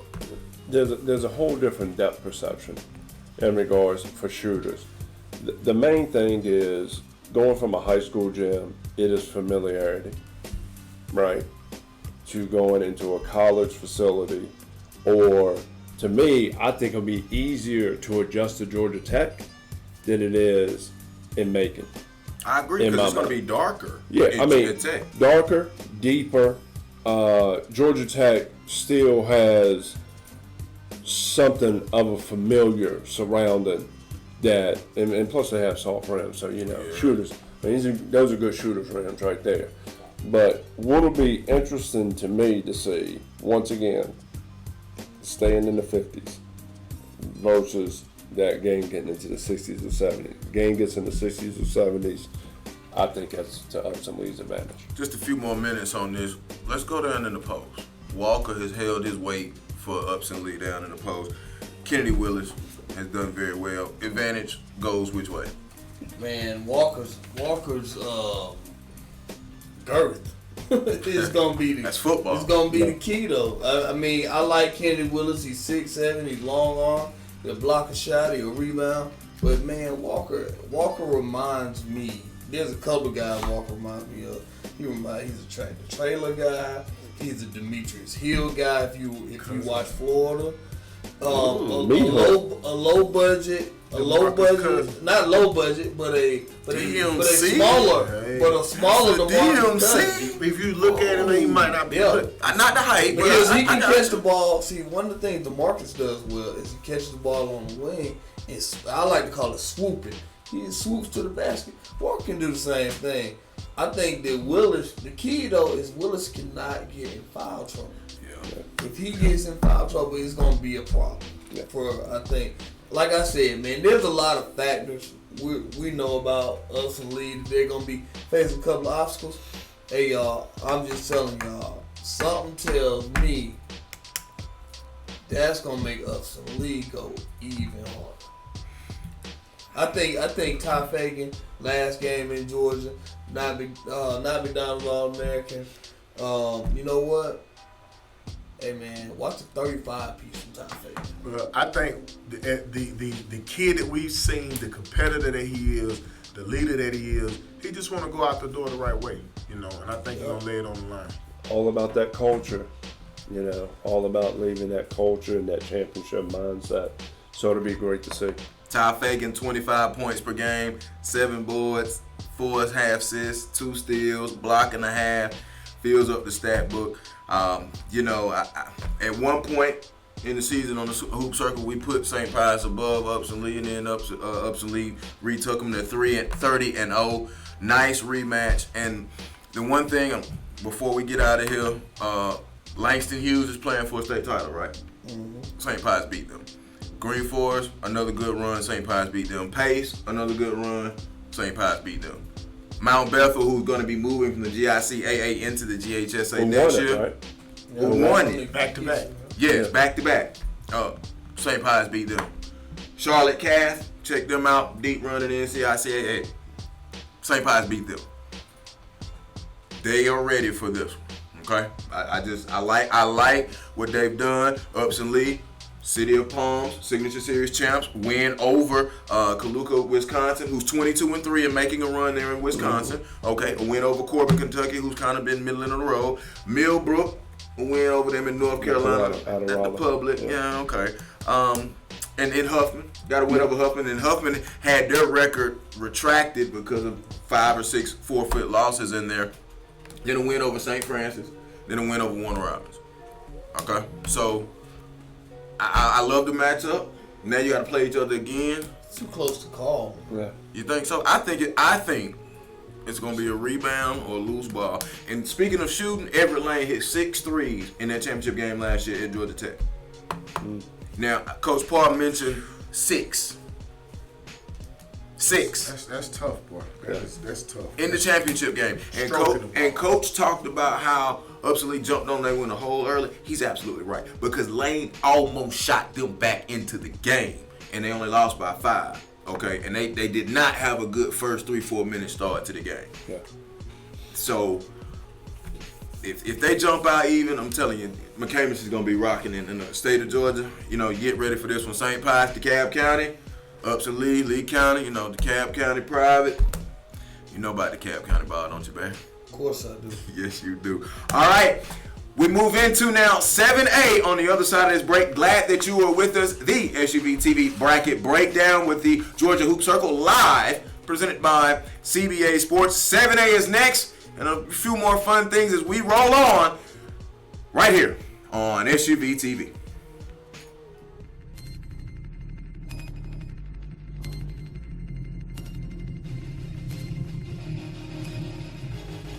The 360, he throws it down.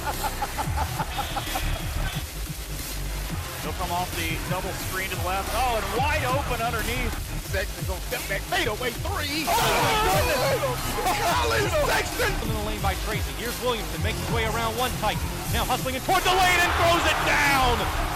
That's what the crowd had been waiting on. A fantastic dunk coming in by Williamson. Trent, off balance jumper. Nails it. Pierre to Gary Trent Jr. And oh my goodness, that's how you end the game, folks.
SUV TV Bracket Breakdown with the Georgia Hoop Circle, presented by CBA Sports. Joel Hillsman, glad that you are back with us. Lewis Preston, Mario Mays, Bowery Browner.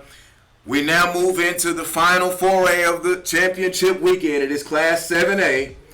And boy, you look up and boy, we was talking about it's hard to beat a team 4 times. Well, somebody gonna have to beat them 4 times, and the one team that could win it 1 time, that might be the only one they want. Meadow Creek and Norcross. We are joined on the line by Meadow Creek Mustang head coach Curtis Gillian. Coach Gillian, man, congratulations, man. I know that you have that school on fire right now. Yes, sir. Yes, sir. We loading up the buses as we speak, man. We getting them ready.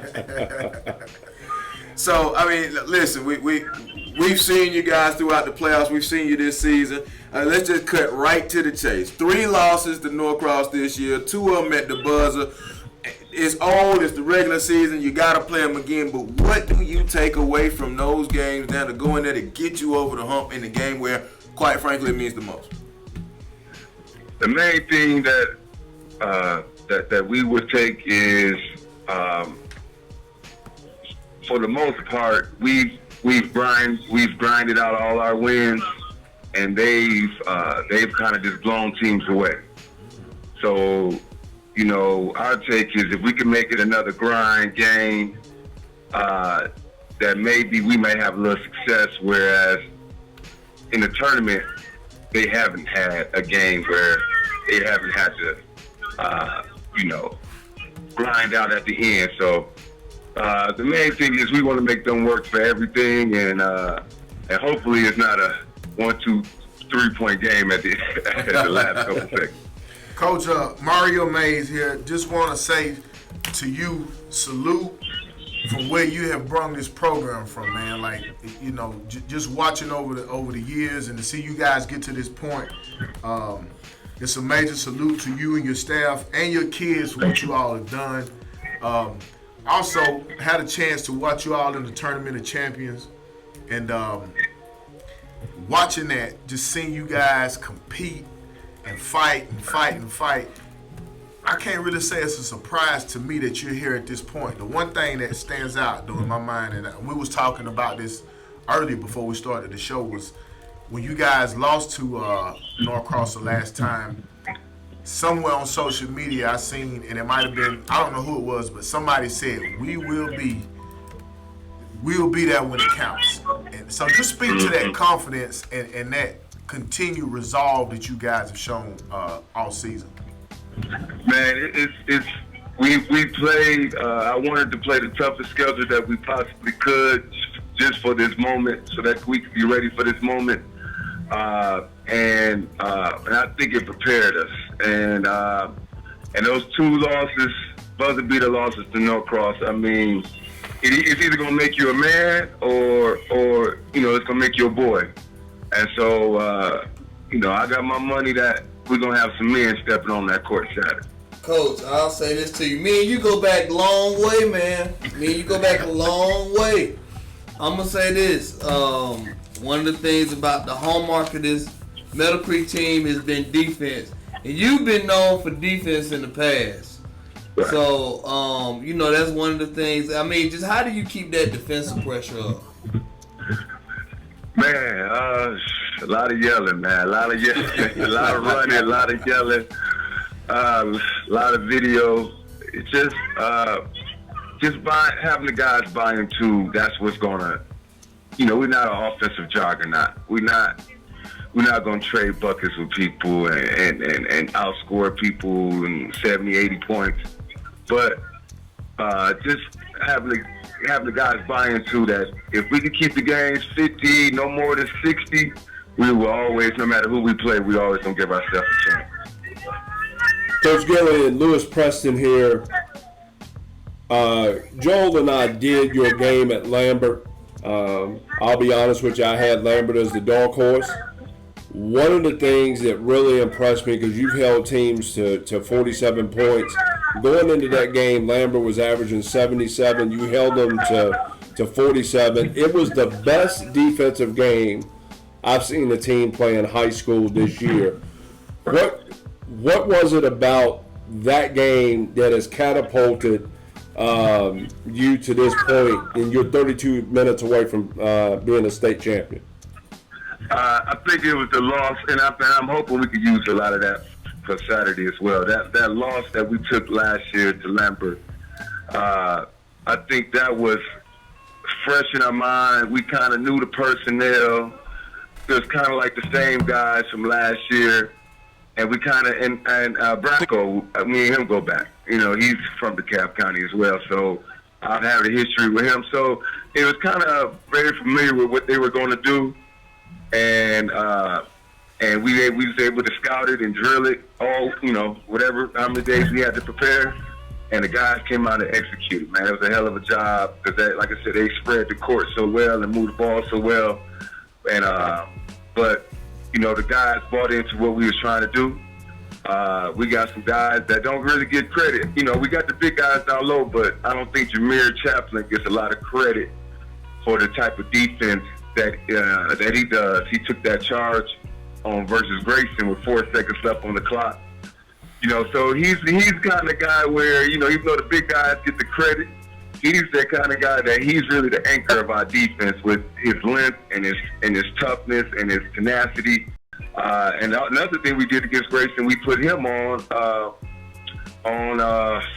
the name Travis. Yeah, we put him on Travis the second half, and it kind of took Travis out of his game a little bit with someone being so long on him. So, like I said, our big boys get a lot of credit, but Jameer, and I think he could even be more of a premier defender by next year, to where you know, he's really gonna get looked not only because of his explosiveness, but also because of his defense. Coach, talk about your big guys. Your 1-2 combination with Hightower, Kelly, High-Low. Yeah, right. Man, it's a blessing. It's a blessing. You really don't, you know, it's a blessing to get one big guy, but when you have the ability to have two, you got to use it. You got to use it for what it's worth. And as soon as we knew what we had, we knew what we was putting in, we knew what we was going with, and Corey does a great job because he's such a great passer. I think he's like second in the team in assists. So he does a great job at passing, and he also could shoot as well. So it's a perfect philosophy for the two bigs that I have, because if they sag off the top, then, you know, Corey can shoot, and Amar as well can shoot as well, which they haven't really shown, but their guys are also capable shooters as well. Meadow Creek Mustang head coach Curtis Gillian inside the hoop circle. Coach, I bragged on you last night on Twitter a couple nights ago because, I've known you've had a pretty good basketball team. We talked about the guard play earlier. I'm fine with the guards. I love Green. But Paul the Sixth won the WCAC, and I just don't think people realize that you were, wow is right. You were a free throw 2 away from beating them in regulation. That's a team that went 18-0. Now, they didn't win their tournament. They had some things happen there injury-wise, but just for people in Georgia that didn't think you guys were good, I knew how good you were because there wasn't no chump team you played. Right. No, they wasn't. The Roach, the point guard, 5-star, man, he was unbelievably quick. And I was watching film like, man, how are we going to stop this kid? And the other kid going to Villanova, I forget his name. Slater, Brandon Slater. Yeah, Slater, he was a monster. Man, and they had great role players as well, man. So I was really proud of my team for stepping up, and we knew that was going to be a statement game. You know, like you said, we knew people really was on the fence with us or whether we were a top 10 team or not, but we knew that was a statement game, and the guys responded. And like I said, I'm hoping that this game Saturday also will be a statement game and our guys respond as well. Coach, one last thing I want to ask you. One of the things that's been very impressive is how you attack the offensive glass. And the way that you do it, I mean, you're sending 3 and 4 guys at a time. I mean, there's been 2 or 3 games to where I've had you down for anywhere 20 to 25 offensive rebounds. So the time when you played Norcross in the region championship, you were killing them on the glass. there. Is that something, I mean, it's almost like you got a reward system for the way that those young men go to that offensive glass. You can speak on that. Yeah, we do. Offensive rebound and charges. We definitely, those are incentive-based effort tallies that we do tally at the end of the game, and we find out who is our guys who are giving us the best effort, and that's all it is. Offensive rebound and charges, taking charges. It's just effort. It's going above and beyond what's normally the call of you, and like I said, if we could keep that up, and one more game, 32 minutes, I like our chances. Coach Gilliam, thank you very much, man. It's an exciting time there at Meadow Creek. You get to go down and play county, city rival Norcross down there in Georgia Tech, man. Enjoy it. Best wishes to you. Thank you, guys. Appreciate it. Good luck, Coach. Good luck, Coach. Thank you. Appreciate it, Coach. All right, let's quickly break this down. We have a few minutes before the bottom of the hour. We've seen this movie. Okay, Yes. it's ended twice with Killer Kyle Sturdivant. I mean, what are we gonna see now? It's tough to beat a team 4 times. I mean, I don't think you're gonna see a whole lot of different things. You got familiar teams, and like Coach White spoke to the fact that you don't go in this last stretch and start throwing a bunch of different things out. You tweak things, work on a couple extras, and just go from there. But I think it's gonna be a heck of a game. To beat a team 4 times, I just think it's extremely hard to do. Salute to what Norcross has done, but even bigger salute to Meadow Creek, man, because they've come from a very, very long way. If there's any team that can beat a team 4 times, is Norcross can beat Meadow Creek. I don't know, man. I just be honest. You lose 2 games by a total of 2 points, right? I mean, I think it'll be really interesting, man. G is a defensive-minded guy, man. I'm sure he's gonna throw a couple of wrinkles, just a little bit, just something a little different. That could be the difference. And one of the things he did against Grayson is he switched on Chaplin, Chick, and Anderson, man. That changed the game for those guys. Last thing, I just keep going back to this. What Coach Gilliam's done is, he has created a mindset and a culture from a defensive standpoint. It's a luxury to have those 2 bigs. I agree with him in regards to Jameer Chaplin. But at the end of the day, when it's all said and done, I keep going back to that guard play.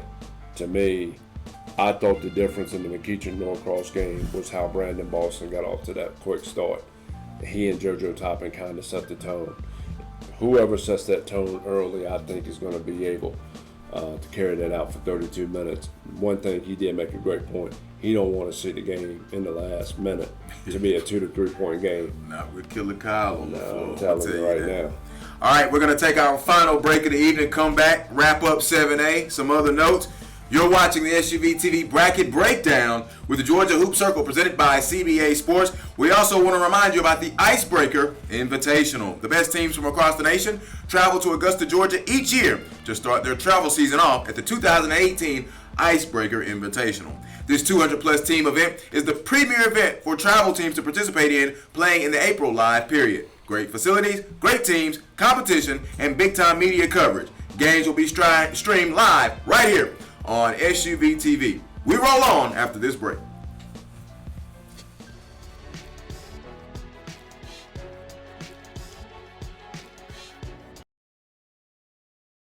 Face it, everywhere you look, there's a lot standing between you and your next car purchase. So take control. And choose the award-winning dealerships of Jim Ellis. Where it's your way all the way. Stop in for VIP experience. Or shop from home. Search thousands of vehicles. Discover your trade-in value. Even decide your final sale price. Without ever visiting the dealership. Shop your way. At JimEllis.com or visit any Jim Ellis dealership. Jim Ellis Automotive. Where you can always expect the best. If you want a used vehicle, but you also want peace of mind, you want a Ford certified pre-owned vehicle. Because every Ford CPO vehicle is given a rigorous 172-point inspection by Ford factory-trained technicians. From the radiator to the transmission, to the engine, to the air conditioning. And every Ford CPO vehicle is backed by Ford with 7-year, 100,000-mile powertrain warranty coverage. Plus 12-month, 12,000-mile limited warranty coverage. Ford Certified Pre-Owned, a car that's inspected by Ford and backed by Ford. So what does that mean to you? Relax, it's covered. Check this out. Did you know that you can have all kinds of delicious food from your favorite local restaurants delivered right to your door? I know, I just blew your mind. All you have to do is go to choices2you.com. Choose from a list of great local restaurants, pick what you want right from their menu, and Choices to You will deliver it to your home or office. It's that easy. Get real restaurant food from the places you love delivered right to your door. Choices2you.com. Eat out without going out. 10, 9, 8, 7, 6, 5, 4, 3, 2. Inside the Hoop Circle, SUV TV bracket breakdown with the Georgia Hoop Circle, presented by CBA Sports. We also want to remind you about the North Georgia Classic. North Georgia Elite provides AAU travel teams, training, clinics, and camps to basketball players throughout Northeast Georgia. Northeast Georgia Elite was developed in an effort to bring high-level training to dedicated and driven basketball players pursuing a career in basketball. Join us on March the 17th for the North Georgia All-Star Classic as some of the nation's best young boys and girls go head-to-head in this premier event. And it is also on SUV TV. Back inside the war room here at CBA Sports in our studio, he's Mario Mays, Barry Browner, Lewis Preston, Joel Hilsman, and now we bring in our good buddy. It's time. That's what we do. You know, we just go reaching deep. Yeah, the Covington News is Gabe Stovall. Gabe, man, thank you for hanging out with us tonight, man. Hey, man, it's always a pleasure being around good people that know the game like y'all do, man. Thanks for having me on tonight. All right, well, you know, we know you don't have a dog in the fight no more. We know we got our resident Newton guy over here, so you know. But I mean, I still got girls in the fight, though, man. I still got my girls in there. So yeah, it's all good. Yeah, you do. But listen, you saw Norcross this weekend at Buford City Arena. By the way, was that your first time in Buford City Arena? Man, listen, that thing is as beautiful as advertised. That was my first time being there, first time having the privilege of being there. Them folks up there in Buford are lucky to be able to play in a stadium like that and call it their home, man. That was a gorgeous place. Great basketball arena, man. Your perspective on Norcross and Meadow Creek, having seen them both over the weekend, what do you see going into their title tilt Saturday night at McCamey's Pavilion? Well, let me tell you, man, I think that Norcross Meadow Creek game, honestly, is going to be bananas, man, because there's just so many storylines involved. I know Norcross has won the 3 times, but I think 2 of them have gone down to the last second. Correct me if I'm wrong. I think that Reach championship game was the one where Kyle Sturdivant made that fadeaway style 3-pointer, man. I mean, it's classic stuff between them two. They get to do it one more time. You know, the running thing that coaches say and people say is it's hard to beat a team 3 times. Well, how much harder is it going to be for Norcross to do it a 4th time, doing it for a state title, man? Now, I said before, Meadow Creek was kind of my dark horse to win state, and I think they've got a shot. But I'm going to tell you something, man. After seeing Norcross play these last 2 games against McEachern and, of course, against Newton, I'm starting to join the school of believing that they might be the pound-for-pound best team in Georgia, man. They've got, like, 4 legit D1 players on that team.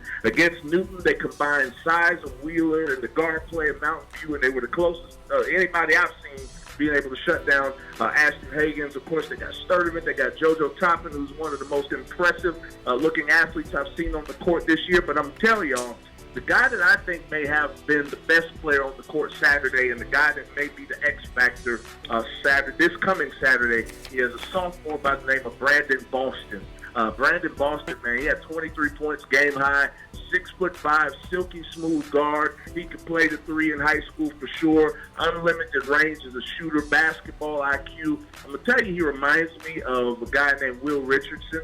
from Liberty County a couple of years ago, who had his coming out party of sorts in the state championship game against Jonesboro. He was a sophomore. Will went on to sign with Oregon and all that. But Boston reminds me of that kind of player, man. And I like Meadow Creek. I like Jameer Chaplin, Corey Hightower. I told y'all before, Kendrick Green, gutsiest freshman baller in the state. But ultimately, I just think Norcross is going to have too many weapons. They're too deep. You got guys like Kevon Eskridge coming off the bench, Caleb Murphy knocking down threes. They got the floor general, Dalvin White, he's just a heady guy, man. I just think they got too many weapons, and I think eventually they're too hungry as well, and that'll play out Saturday. What do you see now? You watched them kind of shut down Ashton Hagen first time this happened the whole season. Yeah. What did you take away from the defense from Norcross? What makes them so? And what's going to make it hard for this Meadow Creek squad? Well, like I said, man, when the two times I've seen Newton struggle and Ashton Hagen struggle, if you want to call it that, before this Norcross game, was they kind of struggled a little bit with the height down low of Wheeler. Then Ashton Hagen had to get a half to get his game going against Mountain View, because Mountain View's guards were rangy enough and athletic enough to bout with him, but they didn't have any height down low, so they kind of punished him that way. Newton did, but what Norcross did, man, they've got the combination, they've got the length to get in the passing lanes, they've got the athleticism to pick a pass off and to get down in transition. There's really, I don't see a weak link in that squad as a defensive unit. They've got the pieces, I think, to make things difficult, especially for a Meadow Creek team who, like I said, they've got some decent guard play, but I don't think, if they can shut down an Ashton Hagens like they did. He only had 13 points in that game, and he really had a hard time getting his dribble drive game going like he normally does. They wouldn't let him go downhill on him. If they could shut an Ashton Hagens down, I'm pretty sure, I don't know if Meadow Creek has a backcourt answer for what Norcross brings to the table defensively, especially with all that length and athleticism they have. Tell me this, what do you think about the high-low combination of Hightower and Kelly? I definitely like JoJo Toppin, but to me that high-low might be a little bit different or something a little bit more challenging for Norcross to have to defend. What's your take on that? I think it's definitely going to give a different kind of look that a Newton could not give, that they could not give Norcross. And so, like you said, that is going to present a different kind of challenge. But like I said, and I think that's the reason why those games have been so close, because that high-low game has been potent, and they've been able to execute that almost flawlessly against Norcross. But I just think that this is going to be one of those things, man, where not only is the explosiveness of Norcross going to come into play, but I also think some intangibles are going to come into play. I looked at Norcross against McEachern. I looked at Norcross against Newton. I saw a hungry squad that wants a state title, man, and I don't know. I think that, I could be wrong, but I just think that when it's all said and done, the high-low is going to give them some problems. Norcross is going to give McEachern some fits. I think Norcross is going to be able to pull that thing out, though, man. I just think they want it too bad. Gabe, Lewis Preston here. Which Issa Muhammad do you think is going to show up? The double-double? The double-double against McEachern? Or kind of let everybody, because Kelly and Hightower and Chaplin, they're going to get in the paint. And they have dominated them in every game on the offensive glass. So which Muhammad's going to show up in your mind? Well, I tell you what, the one that better show up better be the double-double Muhammad. But I don't know if he's been up and down, he's been in and out, even against Newton. He had some spurts, but he wasn't the guy that he was even against McEachern. And Newton doesn't have the biggest front line in the world. So he's really going to have to step up and be that guy to get that double-double, that 15-15 that he did against McEachern. He's going to have that again. I don't know if he's going to be able to be that guy against Meadow Creek, because they've historically just kind of played him so well. But if he is that double-double guy, that really might be the thing that even sets that game apart even more. But like you said, those guys down low are going to get after him, and they're going to try to rattle him. They're going to try to take him out of his element. So it'll be interesting. Like I said, that double-double better show up, or else they might have some extended troubles against Meadow Creek. Gabe Stovall of the Covington News. Gabe, always a pleasure, man. Thank you for joining us. I know you'll be in the gym Saturday night, man. As always, look forward to seeing you. Absolutely, man. Can't wait. It ought to be a great game, man, on Saturday. We'll see you guys there. All right. Thank you very much, brother. So, guys, Gabe, one of our good buddies, he breaks it down. Now it's time for us to break it down as we wrap it up. What do you see in this Norcross Mokecha matchup? And kudos on the Muhammad, bro. That was good. I think that Meadow Creek can show Norcross something so different that I don't think anybody else has been able to show them with the high-low. I think that's the curveball. I don't think it'll be a curveball to Norcross because they played them before.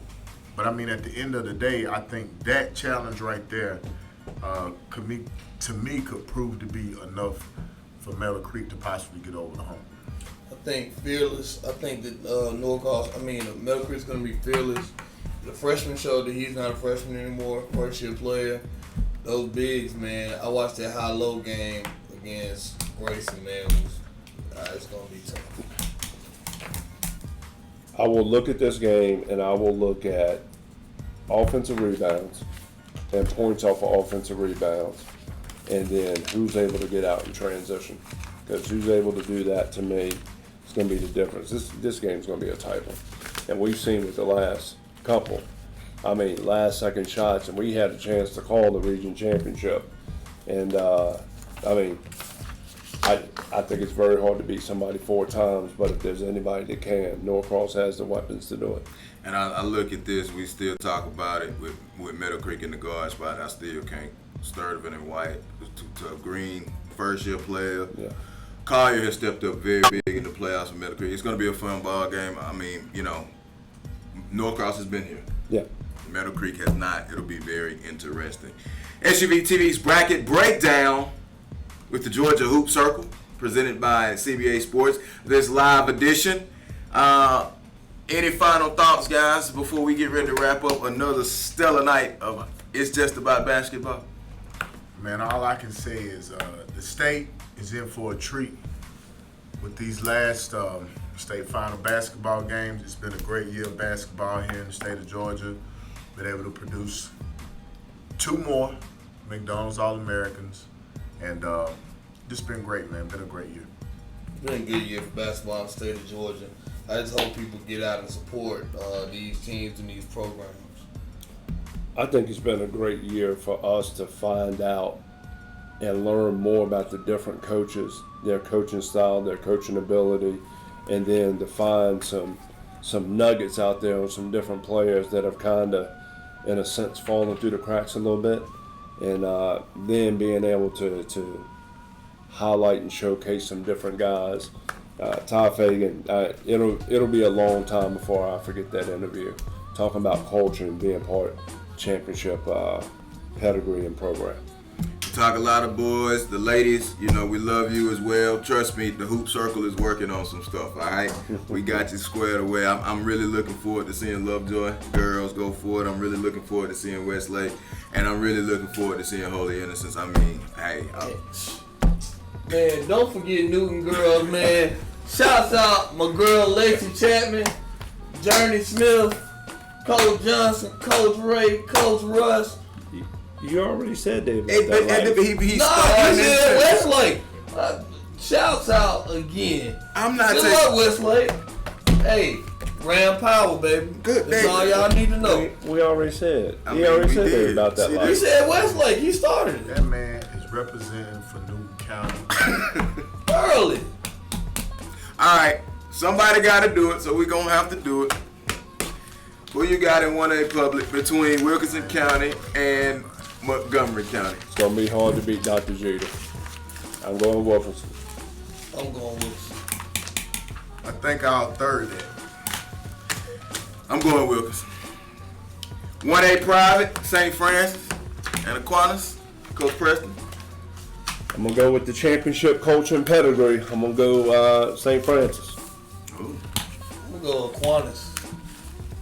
I'm going to go with the young fellas at St. Francis. I can't call this one. I'm going St. Francis too, though. I just something, and I nothing against Go Million. Anyway, we're not breaking that down. On the 2A, Vidalia and Thomasville. We go the other way this time. I want to go with the Burger Boy, Mr. Reggie Perry. I'm a second there, no doubt about it. Third. Fourth, Thomasville. 3A, GAC and Jenkins. Coach May. I got to go with GAC. I'm going to go GAC. They've been red hot, and, they've earned it. Man, it's hard to go against the 9-1-2, man, but I love GAC, man. I'm going Jenkins. Man, GAC beat who I thought was the boss of 3A. GAC. On the 4A, we'll go back this way now. St. Pius Upson Lee. All things considered. St. Pius. Upson Lee. If I had a set of dice, I'd just throw them out. I was trying to see if I had a coin. Yeah. Because this is I don't have it. Okay, you got the coin. I ain't got Here we go. Because it's a flip. Which is which? Somebody. Gonna be a heck of a game, man. That's all. That's one. Come on. I'm gonna take. I'm gonna take St. Pius in the dethroning of the champion. I don't think I can win this one either way I go. Thomaston, I love y'all. I just, it ain't no form, no harm, no foul. Y'all can get mad at me all you want. The streak is over. I'm going with St. Pius. You said all things considered, right? All things considered. All things considered. Okay. 5A, Miller Grove and Warner Robin. Man, I gotta like what Coach Chester's done. I'm going Miller Grove. Man, this is my flip coin game. I'm going Miller Grove, man. I'm going Miller Grove. I like Coach Carmen. I think they did a great job, but yeah, Miller Grove is feeling it. And the last time they played, we know how that ended. It's not exactly the same place, but it's the same area of the state. I'm going Miller Grove. I'm not starting this way this time. Gainesville, Langston Hughes. Why not? Well, don't even go this. Don't even come to me. You know what time it is. Don't even come to me. Gainesville, Langston Hughes, go. Langston Hughes. Back to back. None of us can see this. Say it. The Bill, baby. Say the name. The Bill. Say the name. Gainesville. Coach the Roy, Bill. hey man, I totally respect what you put together at Langston Hughes, but I cannot go against my hometown. I gotta go back home to see my mom, the rest of the family. What that got to do with being a state? It got to do with everything about being loyal, representing the brand. Hometown. But you know this what? is an impartial show, sir. The Hoop Circle has been impartial all year. I think it's going to be a great ball game, and I think I'm going to go for Gainesville. You're picking Gainesville to win the game, Coach. Yes. I like Gainesville. I like them. I've seen this group mature. I was in Statement Coliseum and Landers Nolly walked in there and didn't nobody really know who he was. Now he finna go walk in McCamus and do the same thing. I'm not going against Landers Nolly. I'd rather be wrong. I'm not going against Landers Nolly. 3 straight championships he gonna win. Yeah, Chicago counts. I'm just gonna say he's just prepping himself for when he got to come back here and drop another 50 piece in the future. I got a young boy over there who's gonna feel the same way about that. Shabari Phillips. I don't think he's gonna go for that. 7A, Meadow Creek, Norcross. That's another tough one, man. If the Norcross that is showing up for the last 2 games shows up, it's gonna be extremely hard for Meadow Creek. But I just think that Meadow Creek, sometimes you might have somebody's number. And if anybody can get Norcross's number, I think it could be Meadow Creek because they've seen each other now. So let's go, Brown. I'm gonna say this, man. Jesse lives for games like this. I said this when he thumped McKeachin. Jesse lives some games like this, man. But I'm gonna tell you something, man. That defense, man, this is something G gonna do different, man. It's gonna be a trip. I'm going Meadow Creek. Easter Muhammad gets the double-double, Norcross. Meadow Creek averaging, what, about 20 offensive rebounds? Somewhere in that day. I know. I don't know what they're doing. I'm going Meadow Creek. We got a plan going on. I'm going Meadow Creek. Man. I'm going Meadow Creek. You going Meadow Creek? Hard to beat 4. And I love what Norcross has. And I'm you gonna going go Meadow Creek too? Yep. And you went Meadow Creek. Man, I win. Norcross? I just win. It's gonna be a good game. No. Why you think I came back to you? You can't just win. I mean, you just ducking and I just dodging. went down the street and just showed up at the game. Man. That's gonna be it. Because I like both teams. Meadow Creek or That's what I'm Norcross? saying. Love them. That's why somebody got to do it. Meadow Creek or Norcross? They just can't tie. No, heck no. Stop Basketball that. They weekend. might in GA. Oh, there you go. There you go. I will say, Bro, this basketball now. I would say Norcross. I love Meadow Creek. I'm not gonna be surprised if they pull it off. I love everything Coach G has done. Dalvin White, Swan Song, he been there. I'm going Norcross, man. Boston Sturtevant, White. I'm going Norcross. I'm going Norcross, man. I can't. The last 2 games have been the best ball they have played. I've had them number 2 in my heavy, and they thumped number 1 like somebody stole something. They popped number 4 like they stole something. They deep. I'm not going against Norcross. But they're that talented, you're not going against them. Somebody at this table said that Gainesville's the best team in the state. They are. No, they're not. Okay. They're not. Gainesville number 2. If Gainesville wins the state championship, they're still number 2 if Norcross wins number 1. I don't understand how. Okay. And I'm not saying Gainesville was. I didn't say that. So I'm for just everybody saying who's trying to say Gainesville is because I'm playing going equally as good basketball as Norcross is. I concur. They the only team they the only team in the state playoffs who hung 111 on somebody. Heck, ain't 111 ain't been hung in the state in the playoffs, and I don't know when. Well, do you know? I know who hung. And I mean, I know where they from. Evans wasn't no pushover. No, I know where they from. They got pushed over. This will be. And I know where they from. This will be for great debate later on. No, because you know what I'm gonna do, Jesse McMillan. I know you watching this. Benji Wood, when this game is over with, we gonna do like Rocky. What Rocky was there? Rocky. No, Rocky 3 was it the Rocky where Apollo told him he trained for Mr. T. It was Rocky 3. It was Rocky 3. In the ring, and they went ding nobody ding. was ding ding. We gonna ding ding. We gonna meet at Lucky Show's gym, and y'all gonna play best friend. We're gonna best friend. Right on. Yeah. Why not CBA sport? Oh, we can do it at CBA. Producer. Just Hey, why not? Come on, they've been so nice to us. Why not? Why not? So we're gonna be the high school Rucker Park. Rucker Park one game. I just want Paul. I want my rematch with Paul. I do. Man, come on. You over. See? Let Coach Paul focus on the. I know. Focus on the championship. Hey, look, He's studying you right now. He man. not. He better not. I know some are, but they better not either. But what? All things considered. All things considered. Hey, look, man.